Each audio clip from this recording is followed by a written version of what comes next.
Mama? Papa? Please don't leave me here. 7-year-old Elin watched her parents' backs disappear into the falling snow, their footsteps already vanishing beneath the white silence. They never looked back. Not once. In the dead of winter, in the heart of the Wyoming wilderness, they had walked her deep into the forest and left her there to die. Because she ate too much. Because times were hard. Because she was a burden they could no longer carry. As darkness crept between the frozen pines and the cold began stealing the feeling from her fingers, one truth became terrifyingly clear. No one was coming back for her. If this story touches your heart, I invite you to stay until the very end. Please hit that subscribe button, leave a like, and comment your city below. I want to see just how far this little girl's journey can reach across the world. The morning had started with silence. That should have been Elin's first warning.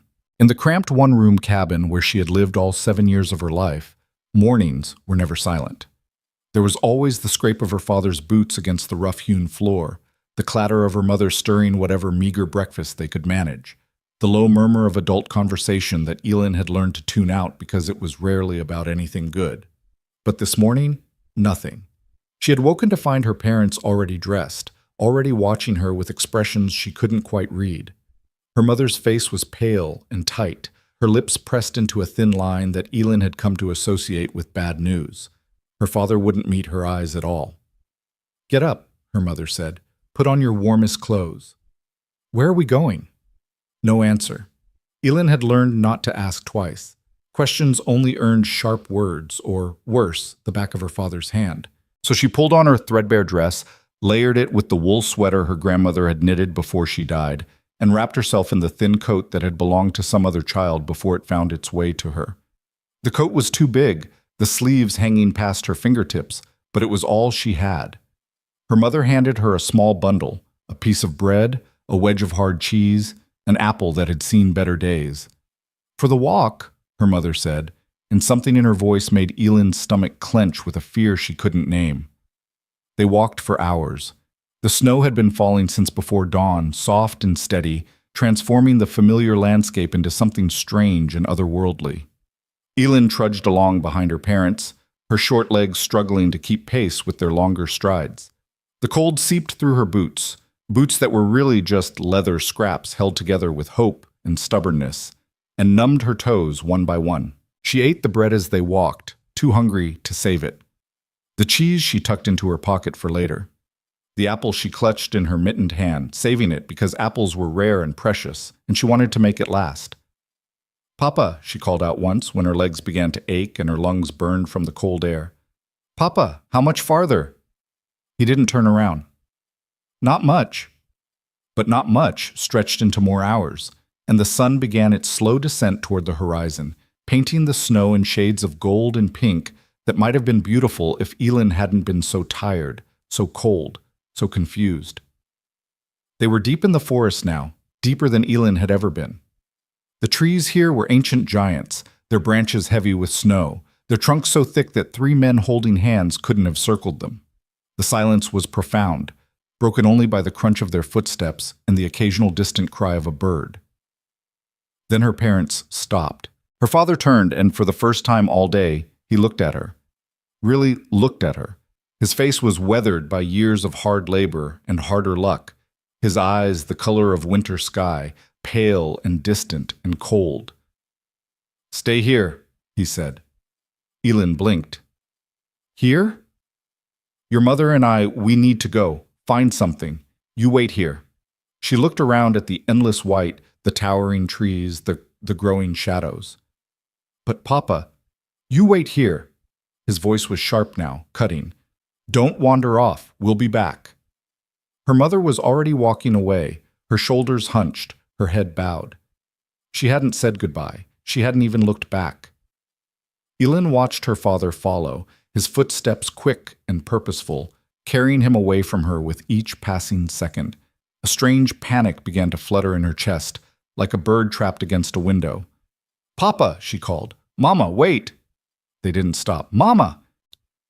The word echoed through the trees, bouncing off trunks and branches until it faded into nothing. Elin started to run after them.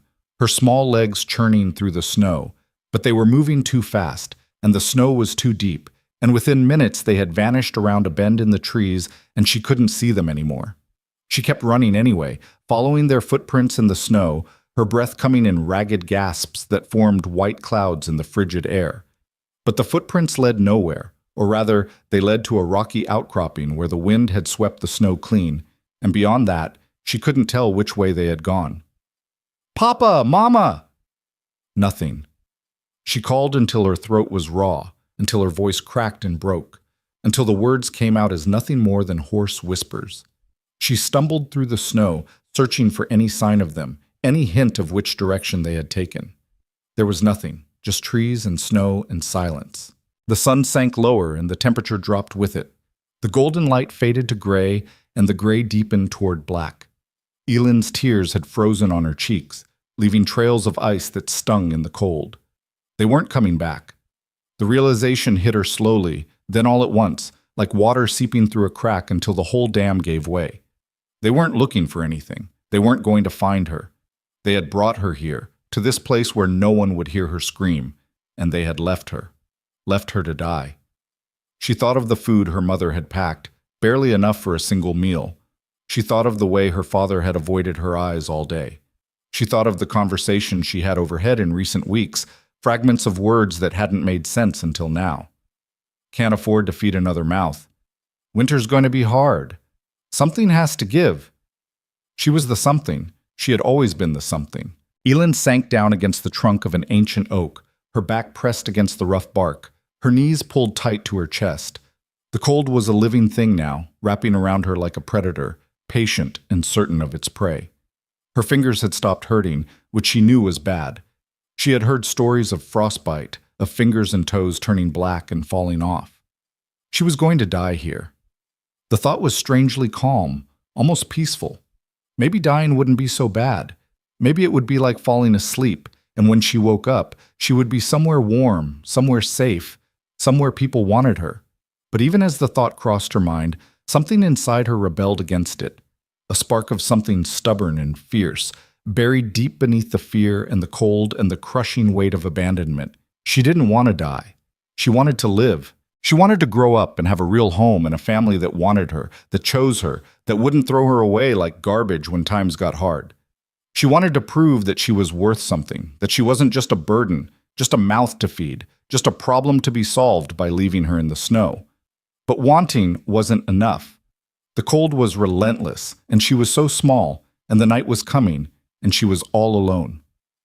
Elin closed her eyes and prayed to anyone who might be listening, not for rescue, because she had stopped believing in rescue the moment she watched her parents walk away. She prayed for courage. She prayed for strength.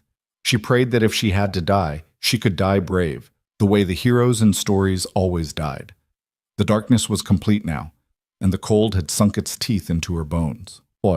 3 miles to the east, in a cabin that was barely more than 4 walls and a roof, Rowan Hale was having another argument with his empty cupboards.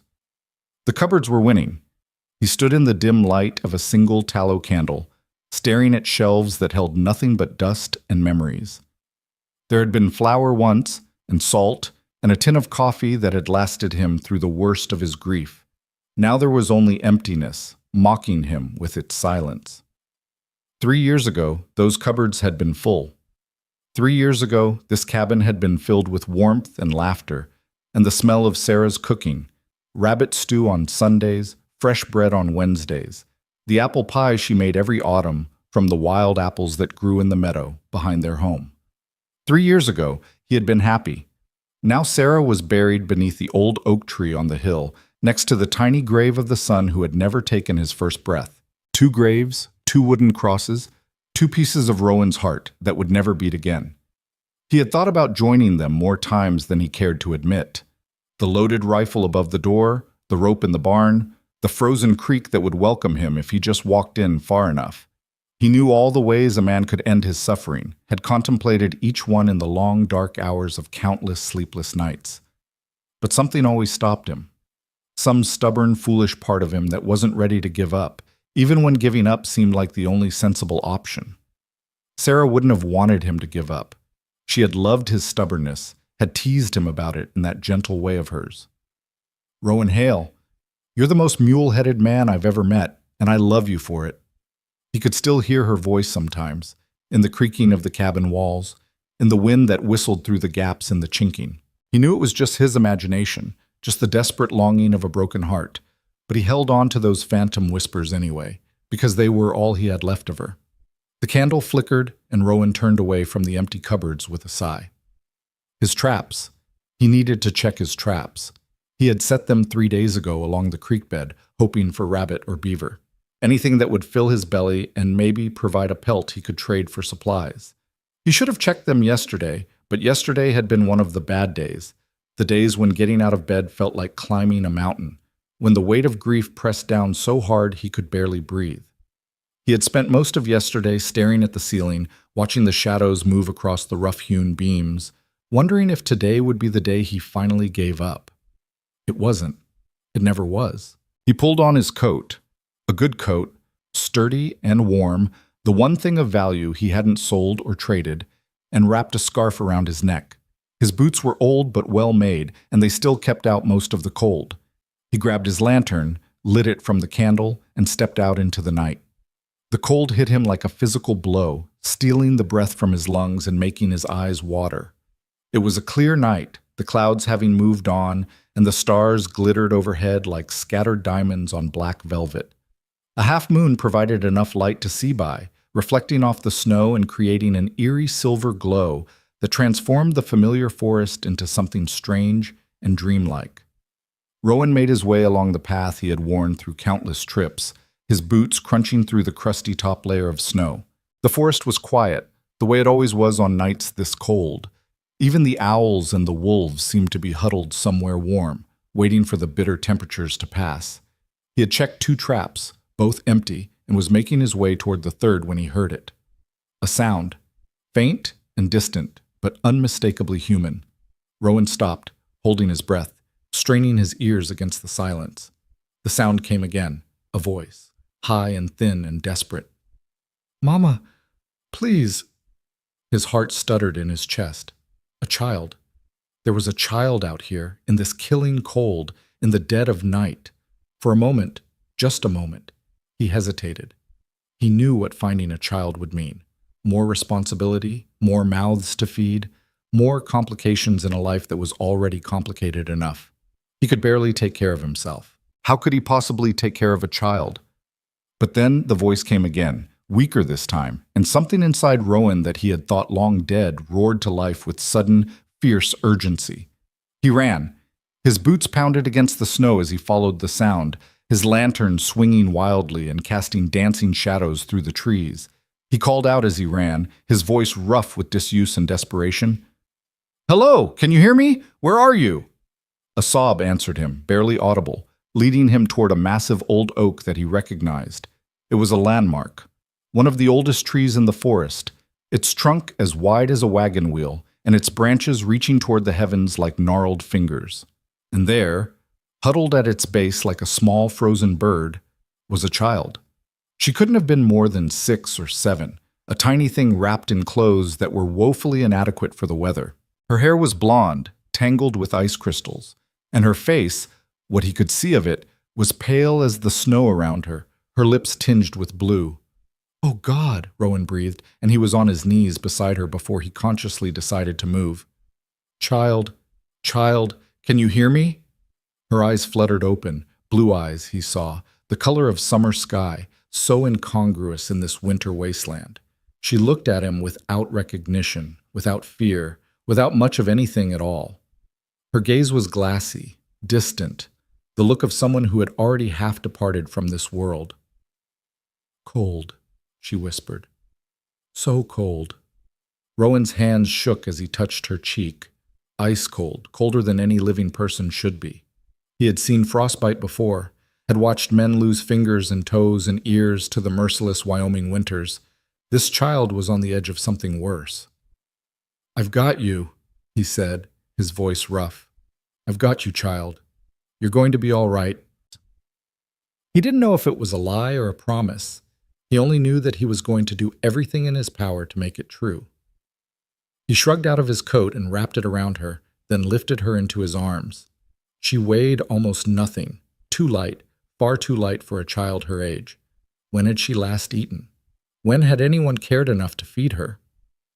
"Where are your parents?" he asked as he began walking toward his cabin, his pace as fast as he dared with the precious, fragile burden in his arms. "Gone," she whispered, and the word held a universe of pain. "Gone where?" "They left me." Her voice cracked, broke, shattered like thin ice. "They walked away and didn't come back." Rowan's jaw tightened. He knew there were hard times in the territory, knew that families were struggling, that some were making desperate choices just to survive. But to leave a child in the wilderness, in the dead of winter, to abandon your own flesh and blood to die alone in the cold. "What's your name, child?" "Elin. Elin." He said it softly, carefully, like something precious. "I'm Rowan, and I'm going to take you somewhere warm, somewhere safe. Can you stay awake for me, Elin? Can you keep your eyes open?" She nodded weakly against his shoulder, her small hand clutching his shirt with surprising strength. "That's good. That's real good. You just hold on to me, all right? Don't you let go." The walk back to his cabin had never felt so long. Every step was an eternity, every gust of wind a personal attack. He held Elin close, trying to share what warmth he had, talking to her constantly to keep her conscious, telling her about his cabin, about his traps, about Sarah's garden that he still tended even though nothing grew there anymore. He told her about the stars, pointing out the constellations that Sarah had taught him, the stories behind them that she had learned from her grandmother. He told her about those wolves he sometimes heard at night, and the deer that came to drink at the creek in the early morning, and the family of foxes that had made their den beneath his woodpile last spring. He talked and talked, his voice growing hoarse, because if he stopped talking, he might start thinking, and if he started thinking, he might realize just how impossible this situation was. Finally, his cabin came into view, a squat, dark shape against the snow, smoke still trickling from the chimney where he had banked the fire before leaving. It wasn't much, but right now it looked like salvation. He kicked the door open and stumbled inside, moving immediately toward the fireplace. The embers were still glowing, and he fed them carefully with kindling, then larger pieces of wood, coaxing the flames back to life. Within minutes, the fire was roaring, casting dancing shadows on the walls and pushing back the cold that had followed them inside. He laid Elin on the worn rug before the fireplace, close enough to feel the warmth, but not so close that she would burn. Then he knelt beside her and began the slow, careful work of warming her up. He rubbed her hands and feet, wincing at how cold they were, how stiff. He wrapped her in every blanket he owned, which wasn't many, just two, both threadbare, both inadequate. He heated water over the fire and soaked rags in it, placing them against her neck, her armpits, her stomach, trying to warm her core first, the way his father had taught him long ago. As he worked, he studied her face. She was thin, painfully thin, the kind of thin that spoke of ongoing hunger rather than recent deprivation. There were hollows in her cheeks that shouldn't exist on a child so young, dark circles under her eyes that spoke of restless nights and heavy worries. But despite the thinness, despite the exhaustion, there was something in her face that caught his attention. A stubborn set to her jaw, a determined furrow in her brow even in unconsciousness. This was a child who had fought to survive, who had refused to simply give up and let the cold take her. She was a fighter. "Come on, Elin," he murmured, replacing a cooling rag with a fresh warm one. "Don't you give up now? You didn't come this far to give up." Her eyelids fluttered. Her lips moved, forming words he couldn't quite hear. He leaned closer. "What was that?" "Apple," she whispered.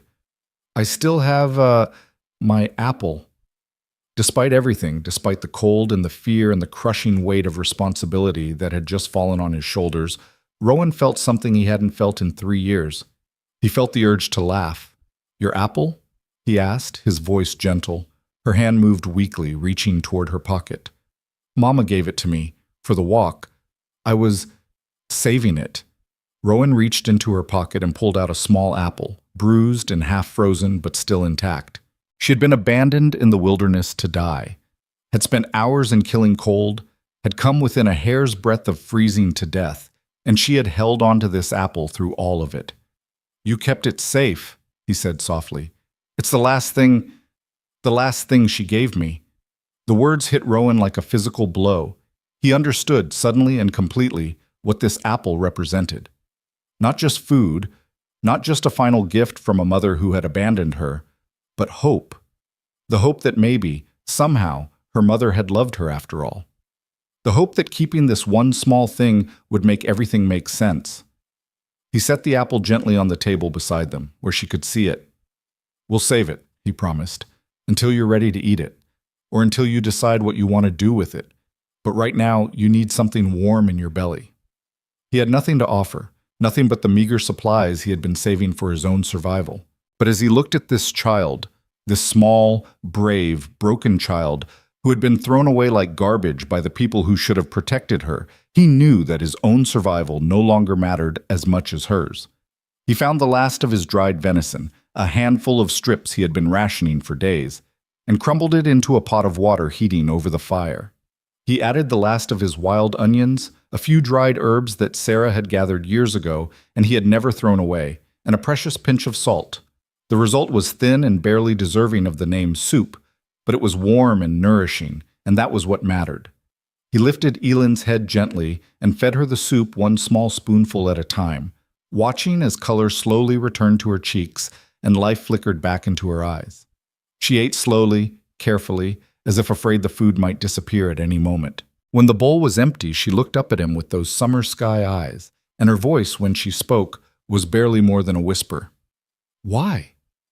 Why what? Why did you help me?" The question hung in the air between them, heavy with meaning. Rowan thought about all the ways he could answer, because it was the right thing to do, because he couldn't leave a child to die, because some part of him was still human despite everything he had lost. But what came out was simpler and perhaps more honest. "Because you needed help," he said, "and I was there." Her eyes filled with tears, the first real tears he had seen from her, not the frozen tracks on her cheeks when he found her, but warm, living tears that spilled down her face and dripped onto the blankets. "My mama and papa didn't want me," she said, her voice breaking. "They said I ate too much. They said times were hard and something had to give." She swallowed hard, her small hands clutching the blanket. "I tried to eat less. I tried so hard, but it wasn't enough. I was never enough." Rowan felt something crack inside his chest, the same place that had shattered when Sarah died, the same place he had sealed off with walls of grief and solitude. But this child's words, this child's pain, were finding their way through those walls, seeping into the cracks and demanding entry. "Listen to me," he said, his voice rough with emotion. "What your parents did, that wasn't your fault. That was their failure, not yours. You hear me? You did nothing wrong. But they left me. They were wrong." He said it firmly, with a conviction he didn't know he still possessed. "They were wrong to leave you, and they were wrong to make you feel like you weren't worth keeping. Every child is worth keeping, every single one." She stared at him, her eyes wide and searching, looking for the lie that must be hiding behind his words. But there was no lie. There was only truth, a truth that Rowan was discovering even as he spoke it. "I don't know what tomorrow brings," he continued. "I don't know how we're going to manage, or what we're going to eat, or how any of this is going to work out. But I know this much. You're not going back out into that cold. Not tonight. Not ever. You understand me?" Slowly, hesitantly, she nodded. "Good." He pulled the blankets tighter around her, tucking them under her chin the way Sarah used to do for him when he came in from a long day in the cold. "Now you sleep. I'll keep the fire going. And tomorrow, we'll figure things out together." Her eyes were already closing, exhaustion finally claiming her now that she was warm and fed and safe. But before she drifted off, she reached out one small hand and grabbed his sleeve. "Rowan? Yeah? Thank you." 2 words. 2 simple words that shouldn't have meant anything, shouldn't have pierced through 3 years of grief and isolation and self-imposed exile from the world of the living. But they did. Rowan sat beside the fire all night, watching this child sleep, listening to her breathe, wondering what in the world he had just gotten himself into. He had no food, barely any supplies, no way to provide for a child. He was a broken man living on the edge of poverty and despair, surviving on stubbornness and not much else. The sensible thing would be to take her to town tomorrow, hand her over to someone who could actually take care of her, and go back to his slow spiral toward oblivion. But as he watched the firelight play across her pale face, as he counted each breath and thanked whatever powers might be listening for each one, he knew he wasn't going to do the sensible thing. He was going to keep her. He didn't know how. He didn't know why, or rather, he knew why but couldn't put it into words. There was something about this child, something that resonated with the broken pieces inside him, something that made him feel, for the first time in 3 years, like he might have a reason to keep going. She had been thrown away, and he knew what it was like to feel thrown away, abandoned by life, left behind by everyone he loved. Maybe two broken people could find a way to be whole together, or maybe they would just fail together, and at least neither of them would be alone. Either way, Rowan thought, as the first gray light of dawn began to creep through the cabin window, it was better than what they had before.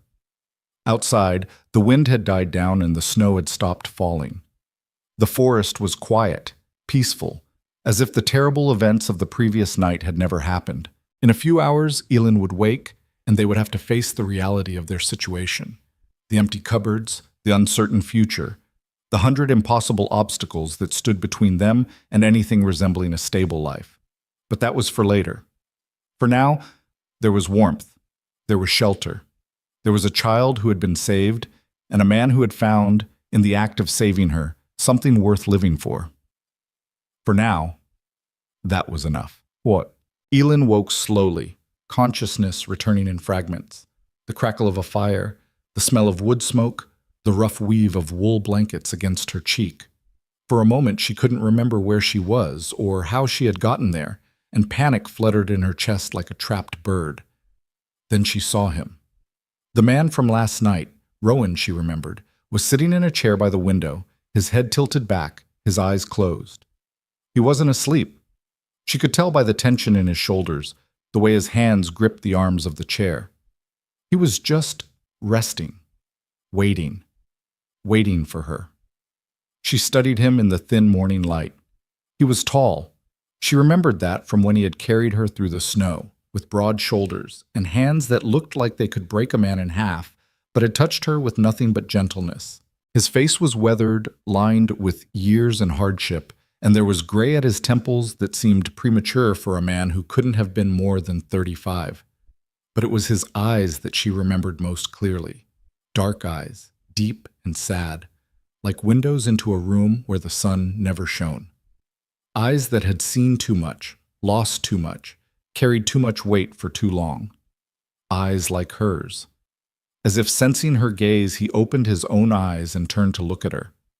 For a moment, they just stared at each other. Two strangers bound together by circumstance and desperation and something that neither of them could name.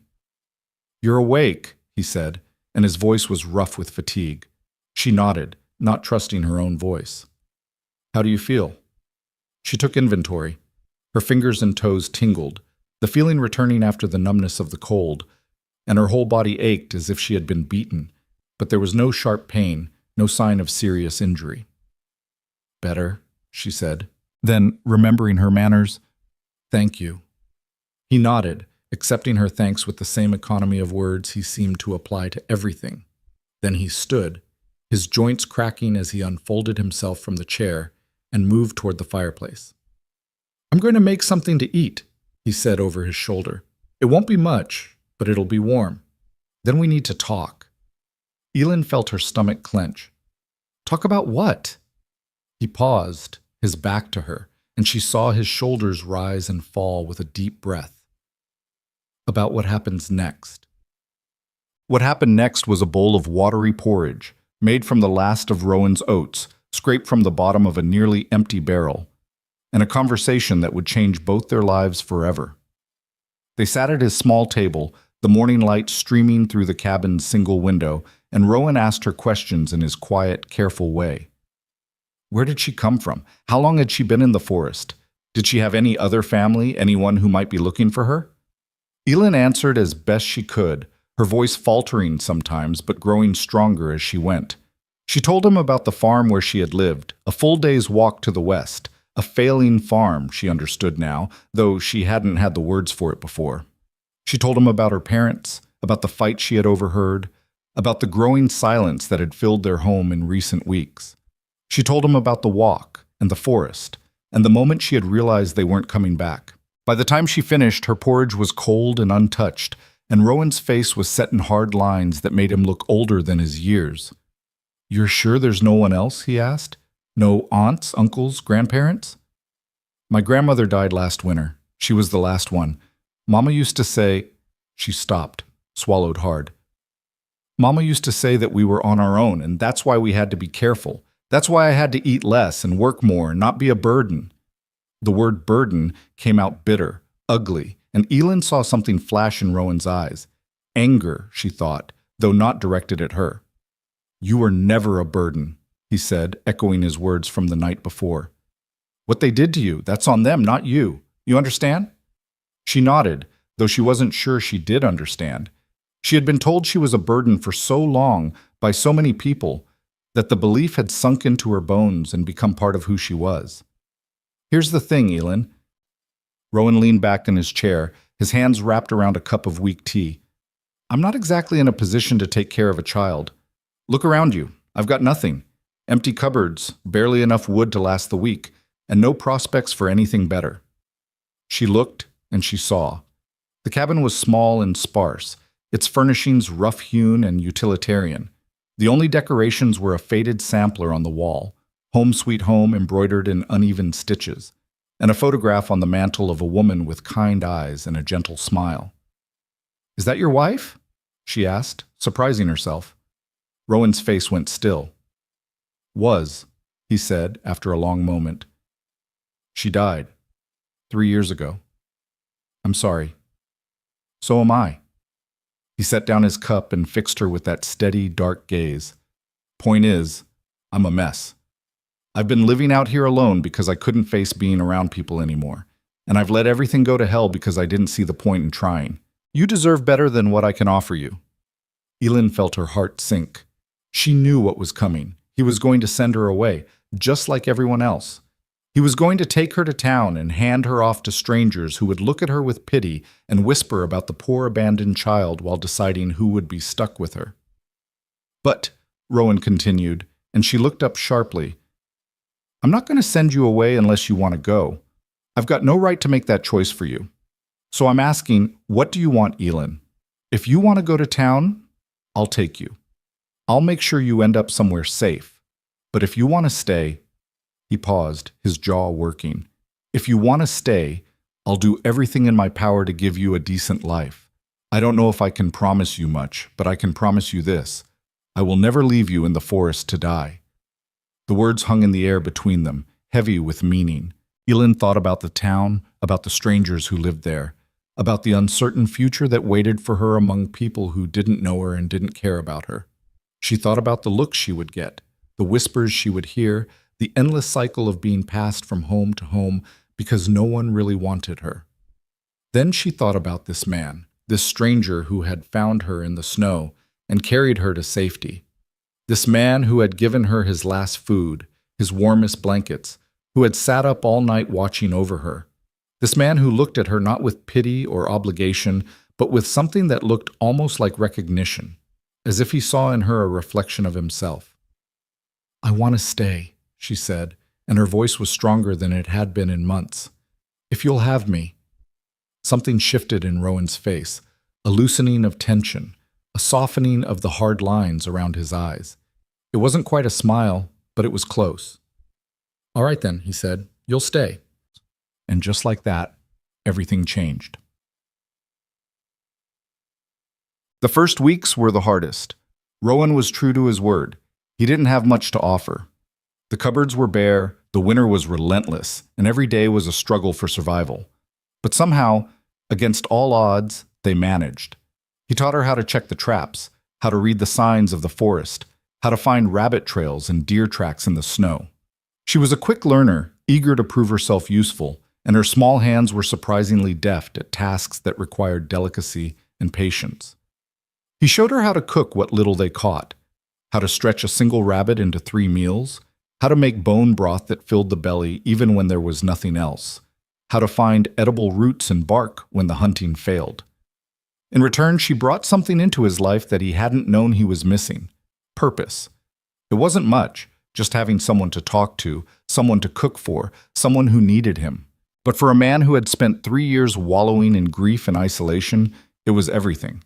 He found himself getting up earlier, working harder, caring about things he had long since stopped caring about. He repaired the holes in the roof that he had ignored for 2 winters. He chopped wood until his arms ached, building up a stockpile that would see them through the coldest months. He set more traps, hunted more carefully, pushed himself further than he had in years. All because there was a child depending on him. Elin, for her part, bloomed like a flower finding sunlight after a long darkness. The color returned to her cheeks. Her eyes lost some of their haunted emptiness. She smiled more, tentatively at first, then with increasing frequency, and laughed sometimes at the clumsy jokes Rowan told her, jokes so old and worn that they should have been embarrassing. She wasn't the burden her parents had made her believe she was. She was resilient, resourceful, and brave beyond her years. She never complained about the sparse meals or the cold nights or the hard work. She simply did what needed to be done, and did it well. And slowly, carefully, like two wounded animals learning to trust each other, they began to build something that neither of them had expected. A home. Not just a shelter from the cold, but a real home. A place of warmth and safety and belonging. A place where Elin didn't have to measure every bite of food or flinch at every raised voice. A place where Rowan could finally start to let go of the grief that had held him prisoner for 3 years. The cabin that had been a tomb became, gradually, something else entirely. Rowan took down the photograph of Sarah from the mantel, not to forget her, but to put her where she belonged, in his heart, not on display like a shrine to his own suffering. He told Elin about her, about the woman she had been and the life they had shared, and somehow speaking her name out loud made the pain more bearable instead of worse. Elin, in turn, told him about the grandmother she had loved and lost, the one person before Rowan who had ever made her feel wanted.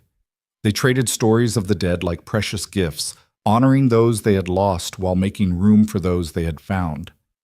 It wasn't easy. There were bad days, days when Rowan's grief hit him like a wave and he couldn't drag himself out of bed, days when Elin woke screaming from nightmares about the forest and the cold and her mother's back as she walked away. There were arguments and misunderstandings and moments when they both wondered if this strange arrangement could possibly work. But they pushed through, they held on, and day by day they proved that sometimes the families we choose are stronger than the ones we're born into. Winter's grip slowly began to loosen. The days grew longer, the nights less brutal.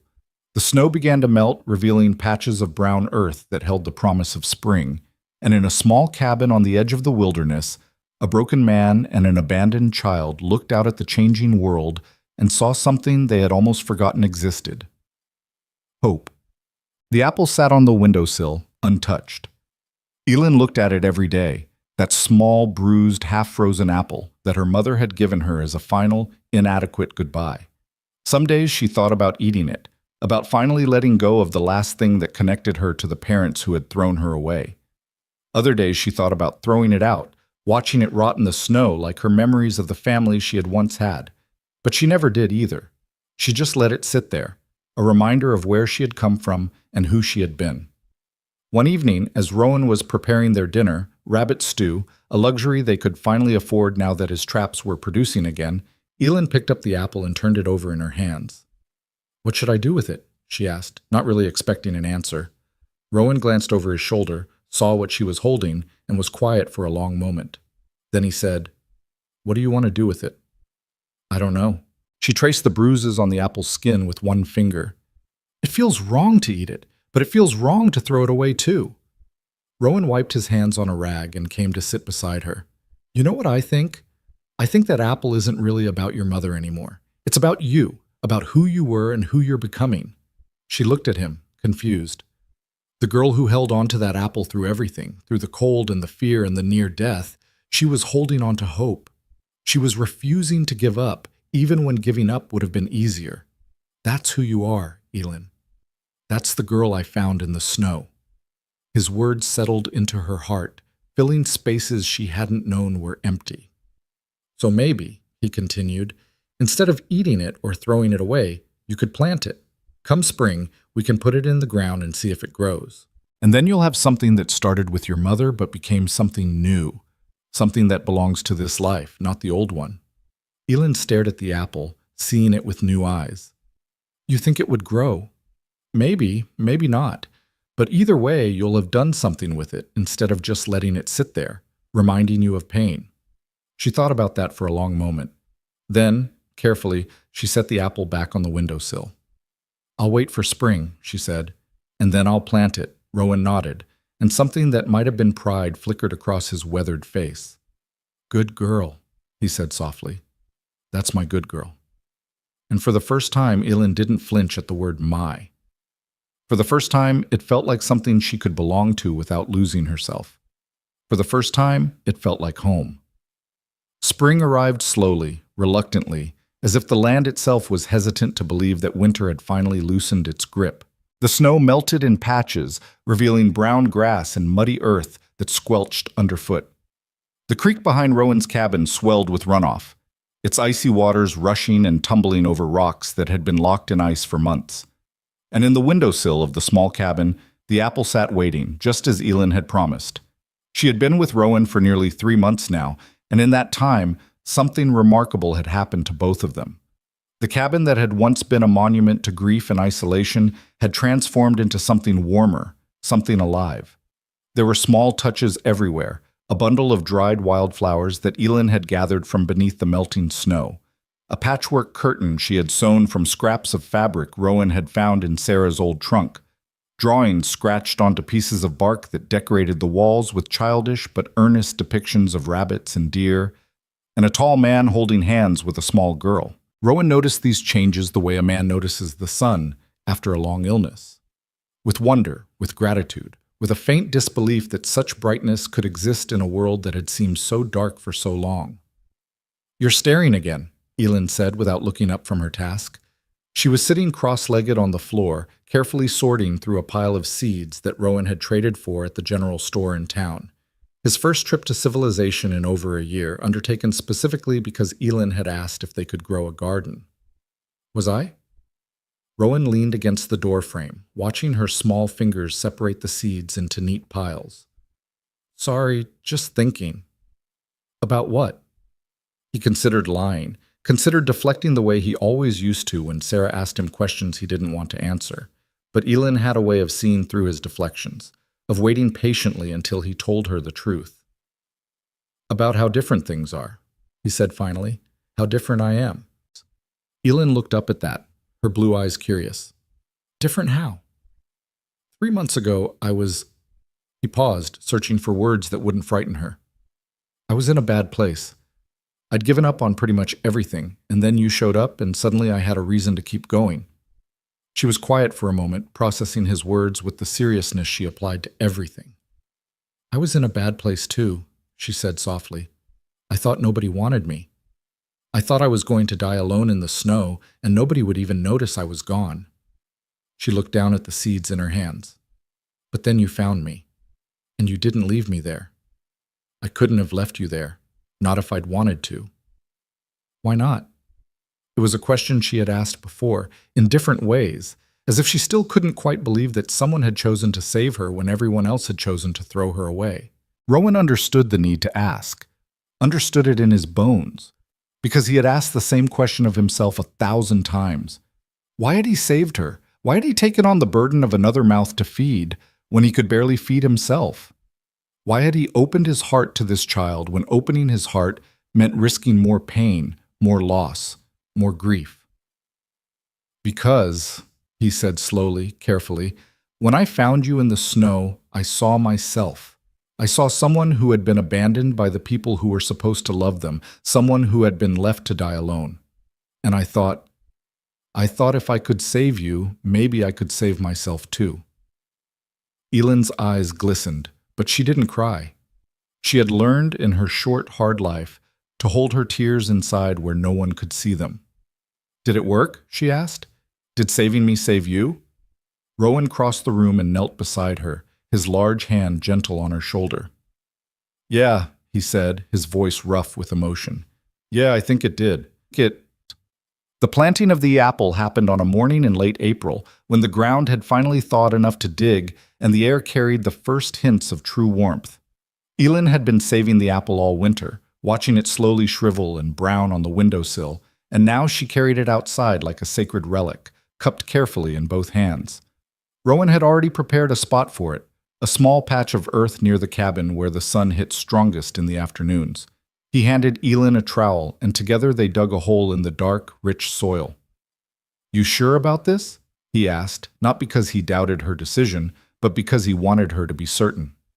Elin nodded. "I'm sure. I don't want to eat it, and I don't want to throw it away. I want to make something new from it, something that's mine." "Then let's do it." She placed the apple in the hole, her small fingers pressing it gently into the earth. Then together, they covered it with soil, patting it down firmly, but not too hard. "There," Rowan said. "Now we wait and see what grows." Elin sat back on her heels, staring at the small mound of earth. What if nothing grows? Then we'll have tried, and trying is what matters. He put his arm around her shoulders, pulling her close. "Besides, I have a feeling about this apple. I think it's going to surprise us." She leaned into him, her head resting against his side. "Thank you, Rowan." "For what?" "For everything. For finding me. For keeping me. For—" She struggled for words. "For making me feel like I'm worth something."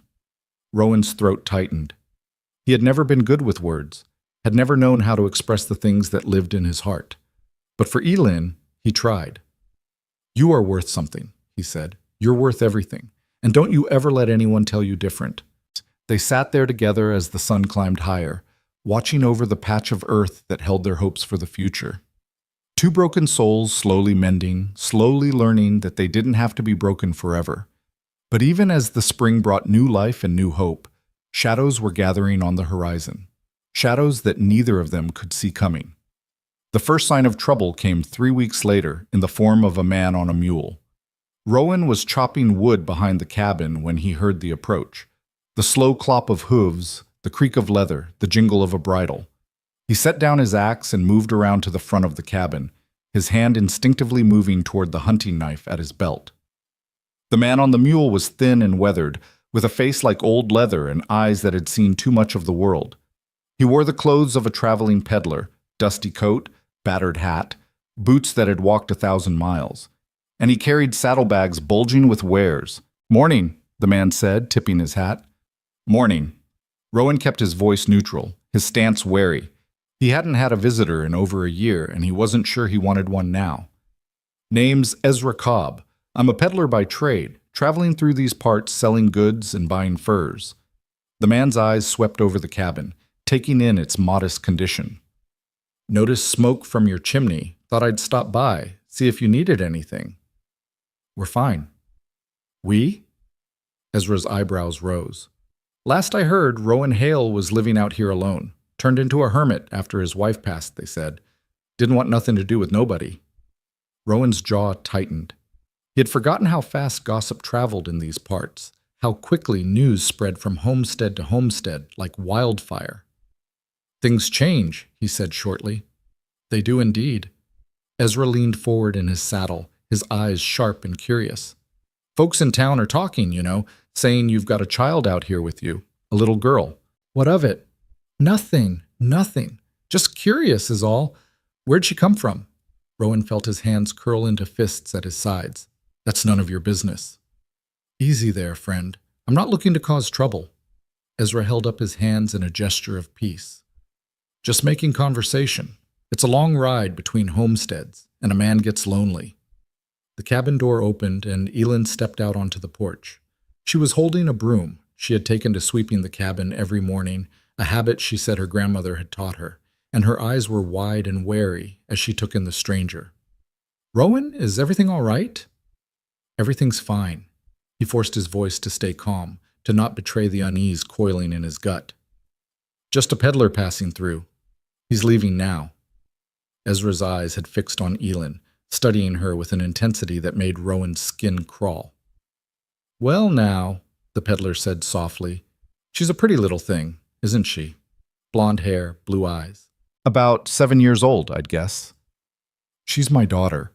The lie came easily, protectively. And you need to leave. Your daughter? Ezra smiled, but there was no warmth in it. Funny. I don't remember hearing about Rowan Hale having a daughter, just a wife who died and a baby that never took its first breath. Rowan moved forward, putting himself between Ezra and the cabin, between the peddler's prying eyes and the child he had sworn to protect. I said leave. Now. For a long moment, the two men stared at each other, Rowan with his hand on his knife, Ezra with that cold, calculating smile. Then the peddler shrugged and gathered his reins. All right, I'm going. No need for unpleasantness. He turned his mule back toward the trail, but paused to look over his shoulder. I'll be passing through town on my way south. Might mention what I saw out here. Folks are curious, you know. A man living alone with a child that isn't his. That's the kind of thing that gets people talking. He rode away without another word, leaving Rowan standing in the yard with his heart pounding and his mind racing. Rowan? Ellen's voice was small, frightened. Who was that man? What did he mean? Rowan turned to face her, and he saw the fear in her eyes, the same fear he had seen when he first found her in the snow, the fear of being unwanted, abandoned, thrown away. It's nothing, he said, forcing a smile he didn't feel. Just a nosy peddler, nothing to worry about. But even as he said the words, he knew they were a lie. Something had shifted. Something had changed. The outside world, which had seemed so distant and irrelevant, had suddenly come knocking at his door. And he had a terrible feeling that it wasn't going to stop knocking until it got what it wanted. The weeks that followed were tense, filled with an undercurrent of anxiety that neither Rowan nor Elin could quite shake. They went about their daily routines, checking traps, tending the garden, preparing for the summer ahead, but there was a wariness to their movements now, a constant looking over the shoulder that hadn't been there before. Rowan found himself watching the trail more often, listening for the sound of approaching hooves or the distant voices of strangers. He started keeping his rifle loaded and within reach, something he hadn't done since the early days after Sarah's death. And at night, when Elin was asleep and the cabin was quiet, he would sit by the window and stare out into the darkness, wondering what was coming and whether he would be able to protect her from it. Elin, for her part, seemed to sense his unease. She became quieter, more watchful, her blue eyes following Rowan's every movement, as if afraid he might disappear if she looked away. She stopped asking questions about the peddler, but sometimes Rowan would catch her staring at the trail with a look of profound dread on her small face.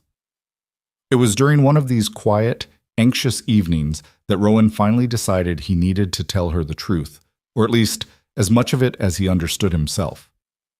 Elin, he said, setting down the piece of leather he had been mending. Come sit with me. We need to talk. She came immediately, settling onto the floor beside his chair with her knees drawn up to her chest. Her eyes were wary, guarded, braced for bad news. That peddler who came by a few weeks ago, Rowan began. He's probably told people about you by now. People in town, people who might start asking questions. Questions about what? About who you are, where you came from, why you're living with me. He paused, choosing his words carefully. The thing is, Elin, what your parents did to you, leaving you in the forest like that, it's not something most folks would understand. And even if they did understand, there are some who might think it's not right for you to be living here with me. Her face went pale. Why not? Because I'm not your father, not by blood anyway. And there are people who think that blood is all that matters, that family is only family if you're related.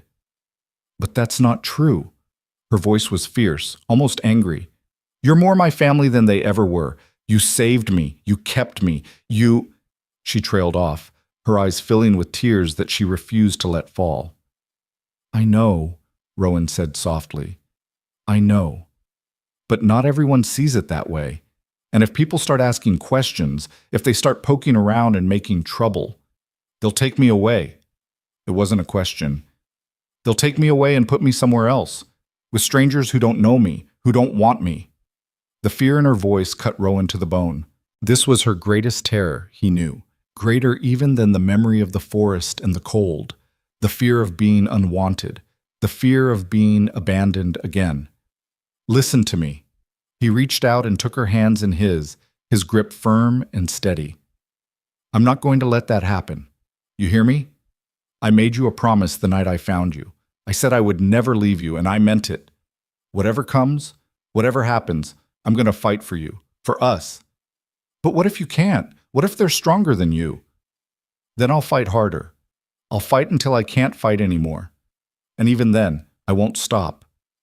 She stared at him, searching his face for any sign of doubt or deception. Finding none, she launched herself into his arms, burying her face against his chest. I don't want to leave, she whispered. This is my home. You're my home. Rowan held her tight, his hand cradling the back of her head, his heart breaking and healing at the same time. You're not going anywhere, he said. I promise.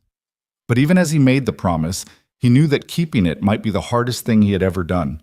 The trouble arrived on a Tuesday, in the middle of June, when the garden was coming up strong and the apple tree they had planted had sprouted 3 small, hopeful leaves.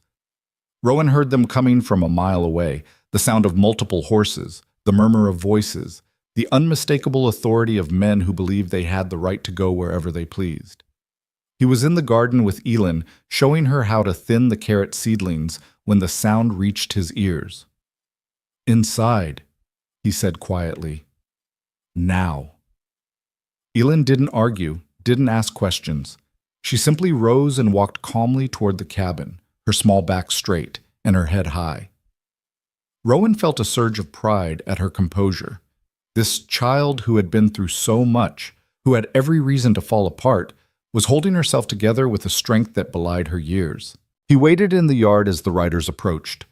3 men on horseback, their faces grim and official. Rowan recognized 2 of them, Sheriff Nathaniel Briggs, a barrel-chested man with a reputation for fairness but little tolerance for troublemakers, and Deputy Wilson, a younger man with nervous eyes and a tendency to follow orders without question.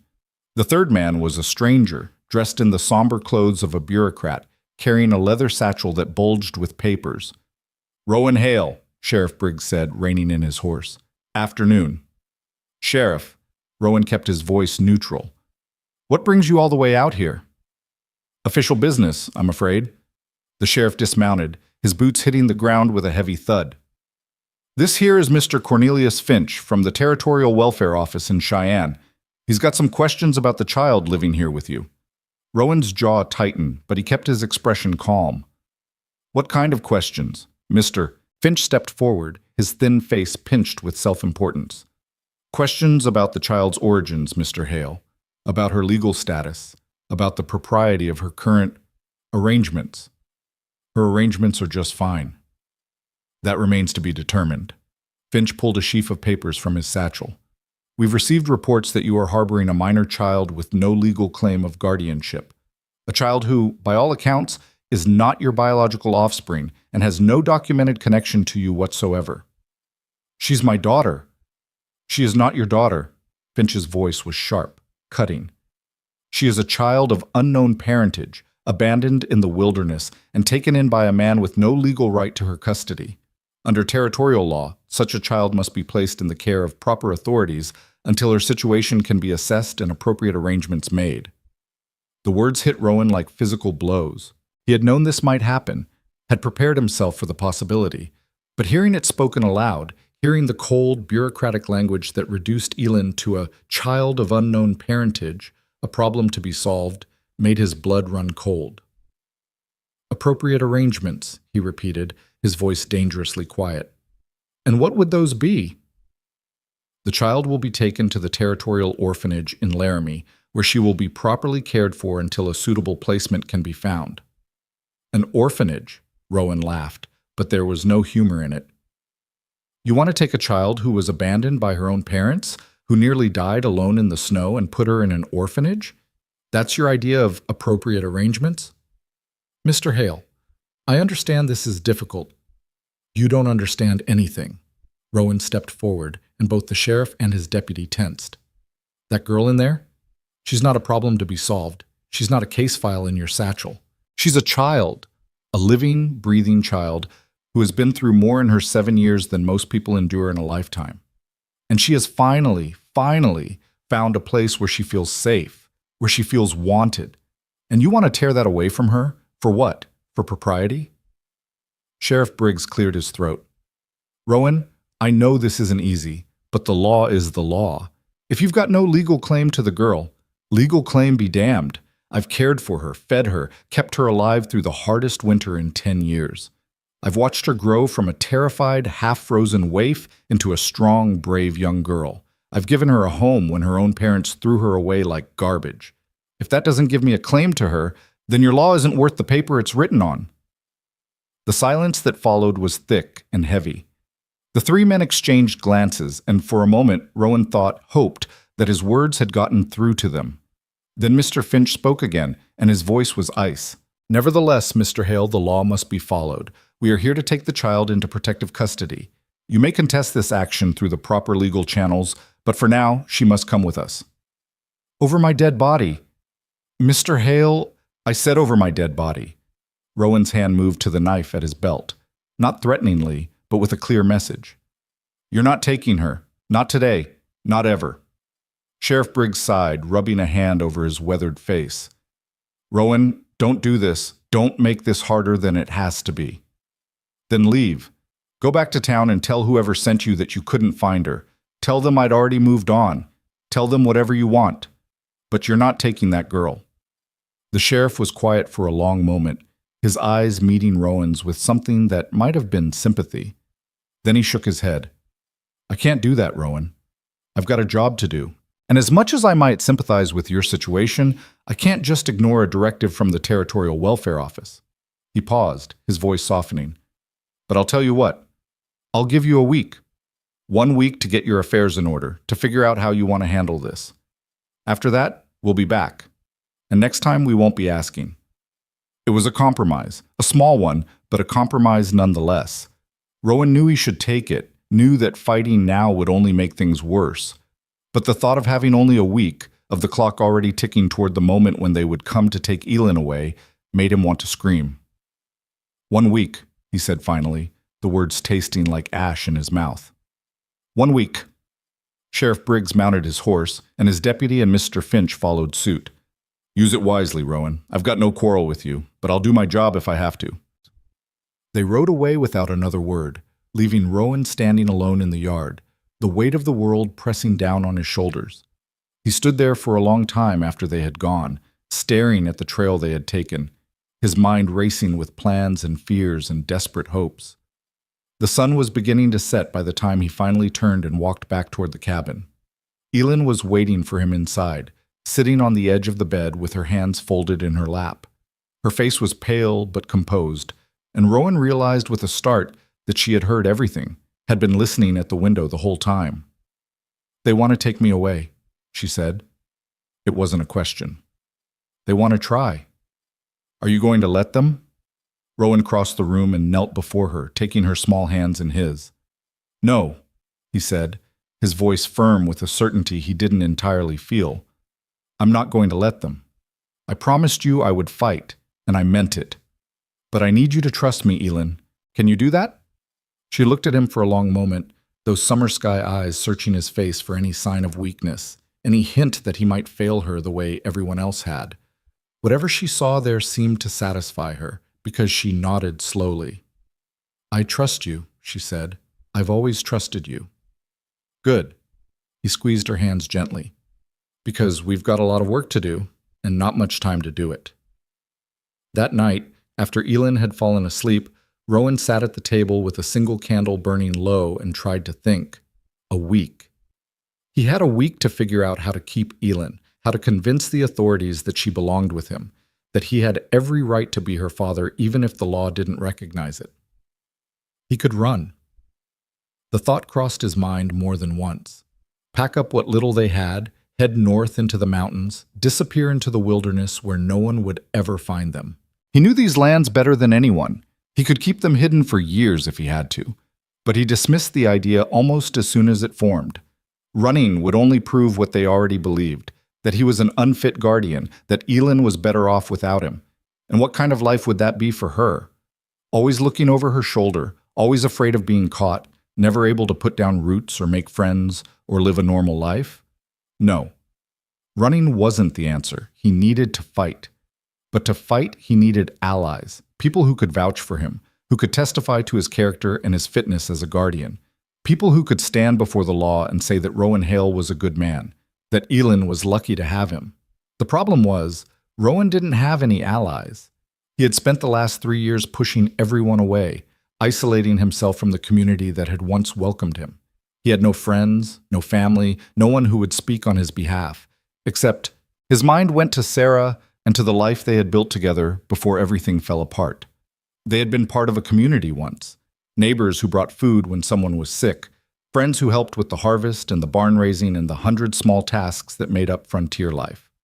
Sarah had been the one who maintained those connections, who remembered birthdays and sent condolences and kept track of who needed what.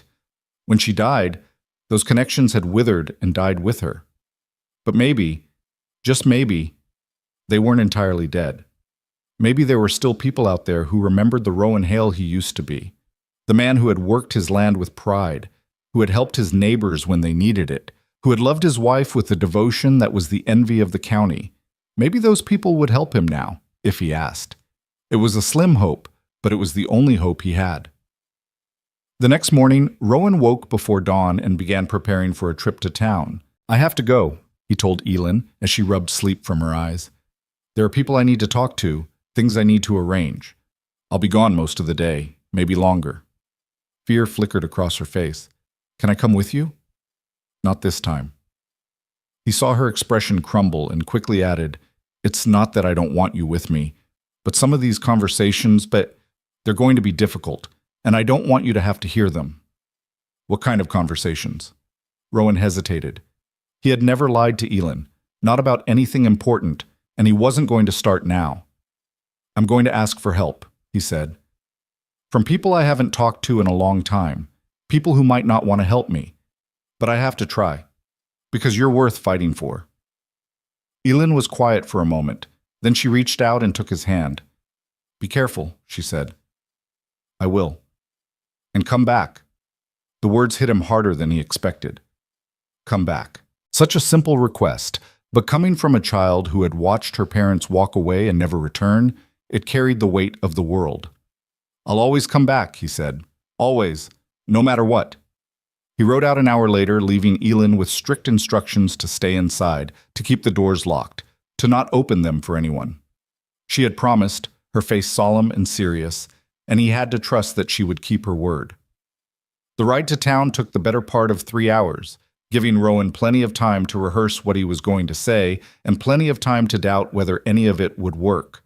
By the time the first buildings came into view, his stomach was in knots and his palms were slick with sweat. The town, if you could call it that, consisted of a single main street lined with wooden buildings in various states of repair. There was a general store, a blacksmith, a saloon, a church, and a handful of other establishments that served the needs of the scattered homesteaders and ranchers who made up the local population. Rowan hadn't been here in over a year, and as he rode down the main street, he felt the weight of curious eyes on him. Some of the faces were familiar, people he had known before Sarah's death, before his self-imposed exile. Others were strangers, newcomers who had arrived during his long absence. He ignored them all, focusing on his destination, the small white building at the end of the street with a hand-painted sign that read, "Reverend William Harker, Pastor." Reverend Harker had officiated at Rowan's wedding to Sarah. He had presided over her funeral and over the small, heartbreaking service for the son they had lost. He was the closest thing Rowan had to a friend in this town, though they hadn't spoken since the day Sarah was buried. Rowan dismounted and tied his horse to the hitching post, then stood for a long moment outside the church, gathering his courage. Finally, with a deep breath, he pushed open the door and stepped inside. The church was small and simple, with wooden pews worn smooth by years of use and a plain wooden cross on the wall behind the pulpit. Sunlight streamed through the windows, casting patterns of light and shadow on the floor. Reverend Harker was at the front of the church, arranging hymnals on a table. He looked up at the sound of the door, and his eyes widened in surprise. "Rowan Hale." The Reverend's voice was warm but cautious. "It's been a long time." "It has. I heard you were still alive out there, but to be honest, I wasn't sure whether to believe it." Harker set down the hymnals and walked toward Rowan, his eyes taking in the changes 3 years of solitude had wrought. "You look Different. I feel different.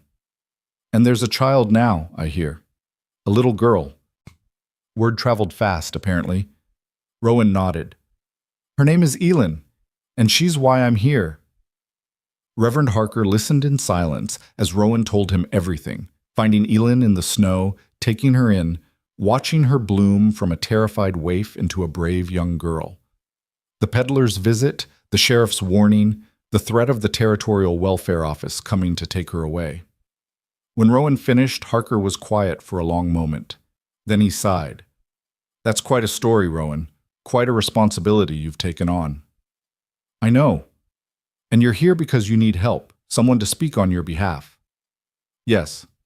Harker turned away, walking toward the window and staring out at the dusty street. His back was to Rowan, his shoulders tense. You know, when Sarah died, I tried to reach out to you, multiple times. I came to your cabin, wrote you letters, asked mutual friends to check on you, and you pushed me away, every single time. Guilt twisted in Rowan's gut. I know, I wasn't in a place where I could accept help. I wasn't in a place where I could accept anything. And now? Now things are different. Elin made them different. Harker turned back to face him, and there was something searching in his eyes. Why do you want to keep her, Rowan? Really? Is it because you love her, or is it because you need someone to fill the hole that Sarah left? The question hit Rowan like a punch to the gut. Not because it was cruel, but because it was fair. He had asked himself the same question, late at night when doubt crept in and whispered that he wasn't fit to be anyone's father. Maybe it started that way, he admitted. Maybe when I first took her in, part of me was just looking for something to fill the emptiness. But it's not like that anymore. Elin isn't a replacement for Sarah or for the child we lost. She's her own person, strong and brave and smart and kind, and I love her for who she is, not for who she might help me become. He took a step forward, his voice raw with emotion. She's my daughter, Reverend, maybe not by blood, but by everything that matters. I would die for her. I would kill for her. And I am begging you, to help me keep her. Harker was silent for a long moment. Then slowly, a small smile crossed his weathered face. That's what I needed to hear, he said. That's what I needed to know. He walked to Rowan and clasped his shoulder firmly. I'll help you, Rowan. I'll speak on your behalf to anyone who will listen. I'll write letters, I'll testify, I'll do whatever it takes. But you need to understand something. This won't be easy. The law doesn't care about love. It cares about paperwork and propriety, and what looks right on paper. You're fighting an uphill battle. I know. But you're going to fight it anyway. I don't have a choice. Harker nodded slowly. Then let's get to work. Rowan spent the rest of the day in town, moving from house to house, shop to shop, visiting everyone who had ever known him and Sarah. Some doors were closed in his face, others opened grudgingly, their occupants wary of the hermit who had shunned them for 3 years.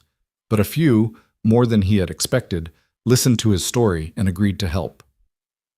Old Mrs. Patterson, who had been Sarah's closest friend, wiped tears from her eyes and promised to write a letter to the welfare office testifying to Rowan's character.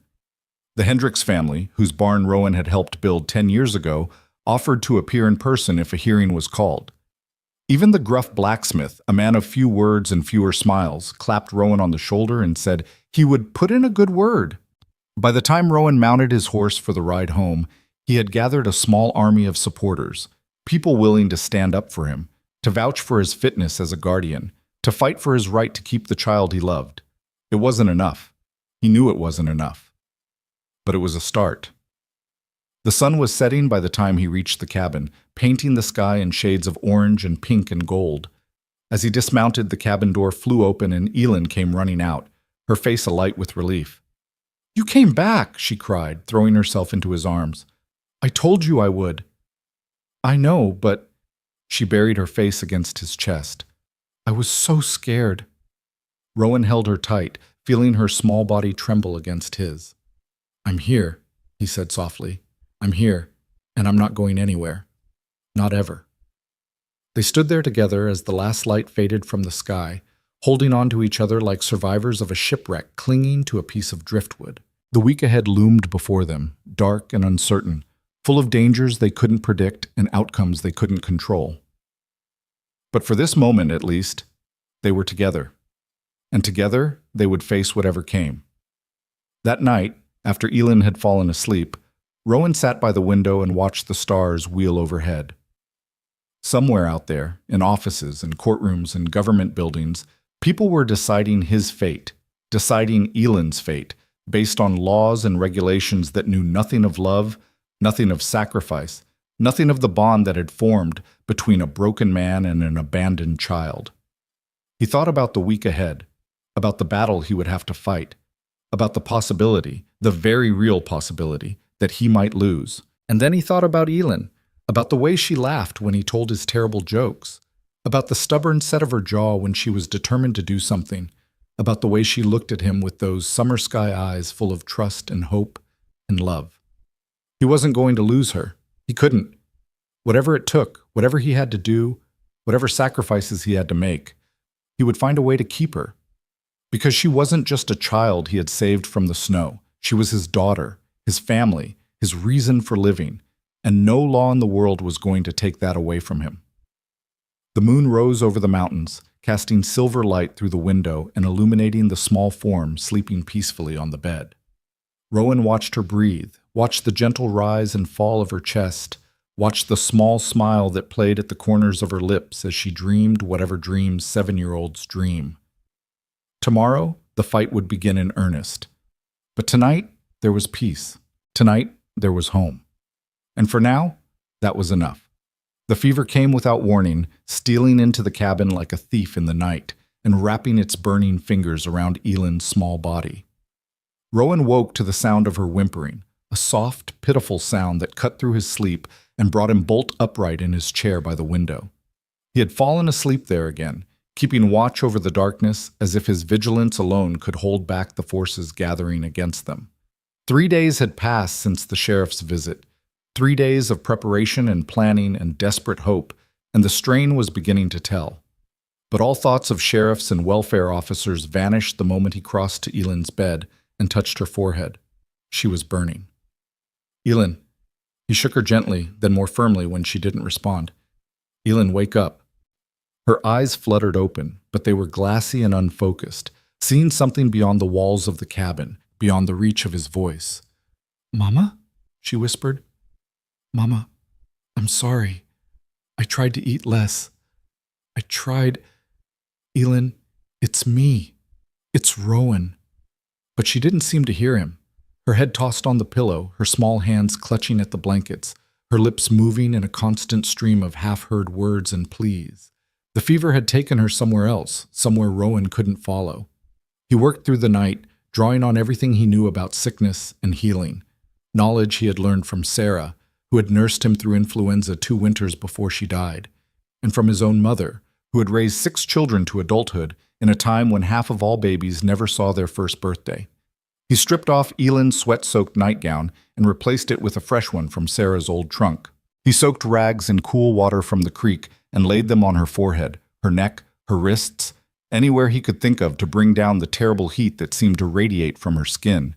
He coaxed water between her cracked lips, a few drops at a time, terrified that she would choke, terrified that she would refuse, terrified of 1,000 things he couldn't name. The hours crawled by, each one an eternity of fear and helplessness. Rowan had faced death before, had watched Sarah slip away from him despite everything the doctor could do, had held the still form of his newborn son in trembling hands. But this was different.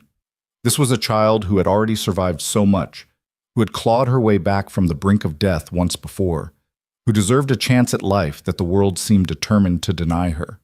He couldn't lose her. He couldn't. But as the night wore on and the fever refused to break, Rowan began to understand that wanting wasn't always enough. Dawn came, gray and cold, and Elin was no better. If anything, she was worse. Her breathing had become shallow and rapid. Her skin had taken on a waxy pallor that made Rowan's stomach clench with dread, and she had stopped responding to his voice entirely, lost in a world of fever dreams and buried memories. He knew he needed help, real help, a doctor, medicine, something beyond the folk remedies and desperate prayers that were all he had to offer. But the nearest doctor was in town, 3 hours away, and leaving Elin alone in this state was unthinkable. For a long moment, Rowan stood paralyzed by indecision, his mind racing through options and discarding them one by one. Then, with a curse and a prayer, he made his choice. He would ride to town. He would find the doctor and bring him back, no matter what it cost, no matter what he had to promise or threaten or beg. And he would do it as fast as humanly possible. He wrapped Elin in every blanket he owned, tucked hot stones from the fire around her to keep her warm, and left a pitcher of water within easy reach in case she woke. Then he pressed a kiss to her burning forehead and whispered words he wasn't sure she could hear. "I'll be back. I promise. Just hold on, Elin. Hold on for me." The ride to town was the longest 3 hours of Rowan's life. He pushed his horse harder than he had ever pushed it before, ignoring the animal's labored breathing and flecked foam, ignoring the ache in his own muscles and the burning in his lungs. The world blurred around him, trees and rocks and stretches of open ground passing in a meaningless rush. And all he could think about was Elin, alone in the cabin, fighting for her life. What if she died while he was gone? What if he came back to find her cold and still, her summer sky eyes closed forever? The thought was unbearable, a blade twisting in his gut, and he pushed it away with savage determination. She wasn't going to die. He wouldn't let her. He reached town in just over 2 hours, his horse staggering with exhaustion as he pulled up in front of the doctor's office. He was off the animal's back before it had fully stopped, his boots hitting the ground hard, his hand already reaching for the door. It was locked. "No," Rowan breathed. "No, no. No, no." He pounded on the door with his fist, the sound echoing through the quiet morning street. "Doctor! Dr. Barnes! Open up!" No answer. He pounded harder, his desperation mounting with each passing second. "Please, I need help. There's a sick child." "He ain't there." Rowan spun around. An old man was sitting on a bench outside the general store, watching him with mild curiosity. "What do you mean he's not there?"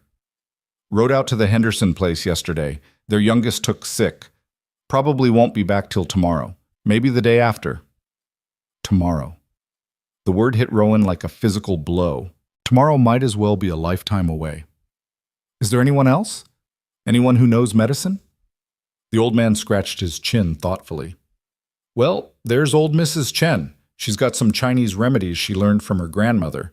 Folks say she's helped people the regular doctors gave up on." "Where does she live?" "Little house on the edge of town, past the livery stable. Yellow door, can't miss it." Rowan was already moving before the old man finished speaking. He left his exhausted horse tied to the hitching post and ran, through the streets of town, past startled shopkeepers and curious townspeople, his boots pounding against the hard-packed earth. The house with the yellow door was small and neat, surrounded by a garden that seemed to contain every plant known to man and a few that Rowan had never seen before. He knocked on the door, then knocked again, his heart hammering against his ribs. The woman who answered was ancient, her face a map of wrinkles, her eyes bright and sharp behind wire-rimmed spectacles. She was tiny, barely reaching Rowan's chest, but there was a presence about her, a quiet authority that made him feel like a small boy standing before a stern schoolteacher. "You're the one with the sick child," she said. It wasn't a question. "How did you—" "I hear things. News travels fast in small towns." She studied him for a moment, then stepped aside. "Come in. Tell me everything." Rowan told her about Elin, about the fever, about his desperate ride to town. Mrs. Chen listened without interrupting, her wrinkled hands folded in her lap, her expression unreadable. When he finished, she rose and moved to a cabinet filled with bottles and jars and bundles of dried herbs. "How long has the fever been this high?" "Since last night. Maybe before. I don't know when it started." "And the child? She was exposed to cold? To hardship?" "Yes." Rowan's voice cracked. "Last winter. She nearly froze to death before I found her." Mrs. Chen nodded slowly, as if this confirmed something she had suspected. "The body remembers trauma. Sometimes it stores it away, hidden, and then something triggers it. Stress, fear, exhaustion, and it all comes flooding back." She selected several bottles and began measuring out powders and liquids with practiced precision. This child has been through much. Her body is fighting old battles and new ones at the same time. Can you help her? Mrs. Chen paused in her work and looked at him, really looked at him with those sharp, ancient eyes that seemed to see straight through to his soul. I can try, she said, but you should know, this is not just a sickness of the body. It is a sickness of the spirit. She is fighting demons that no medicine can touch. She needs more than herbs and remedies. She needs a reason to live. She has one. Rowan's voice was fierce. She has me. Then make sure she knows it, Mrs. Chen handed him a small bag filled with packets and bottles, along with careful instructions for their use. Go back to her. Give her these medicines. And talk to her. Even if she cannot hear you, talk to her. Let her know she is not alone. That is the most powerful medicine of all.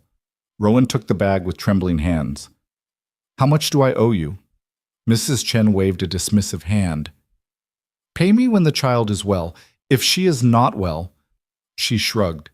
Then you will owe me nothing.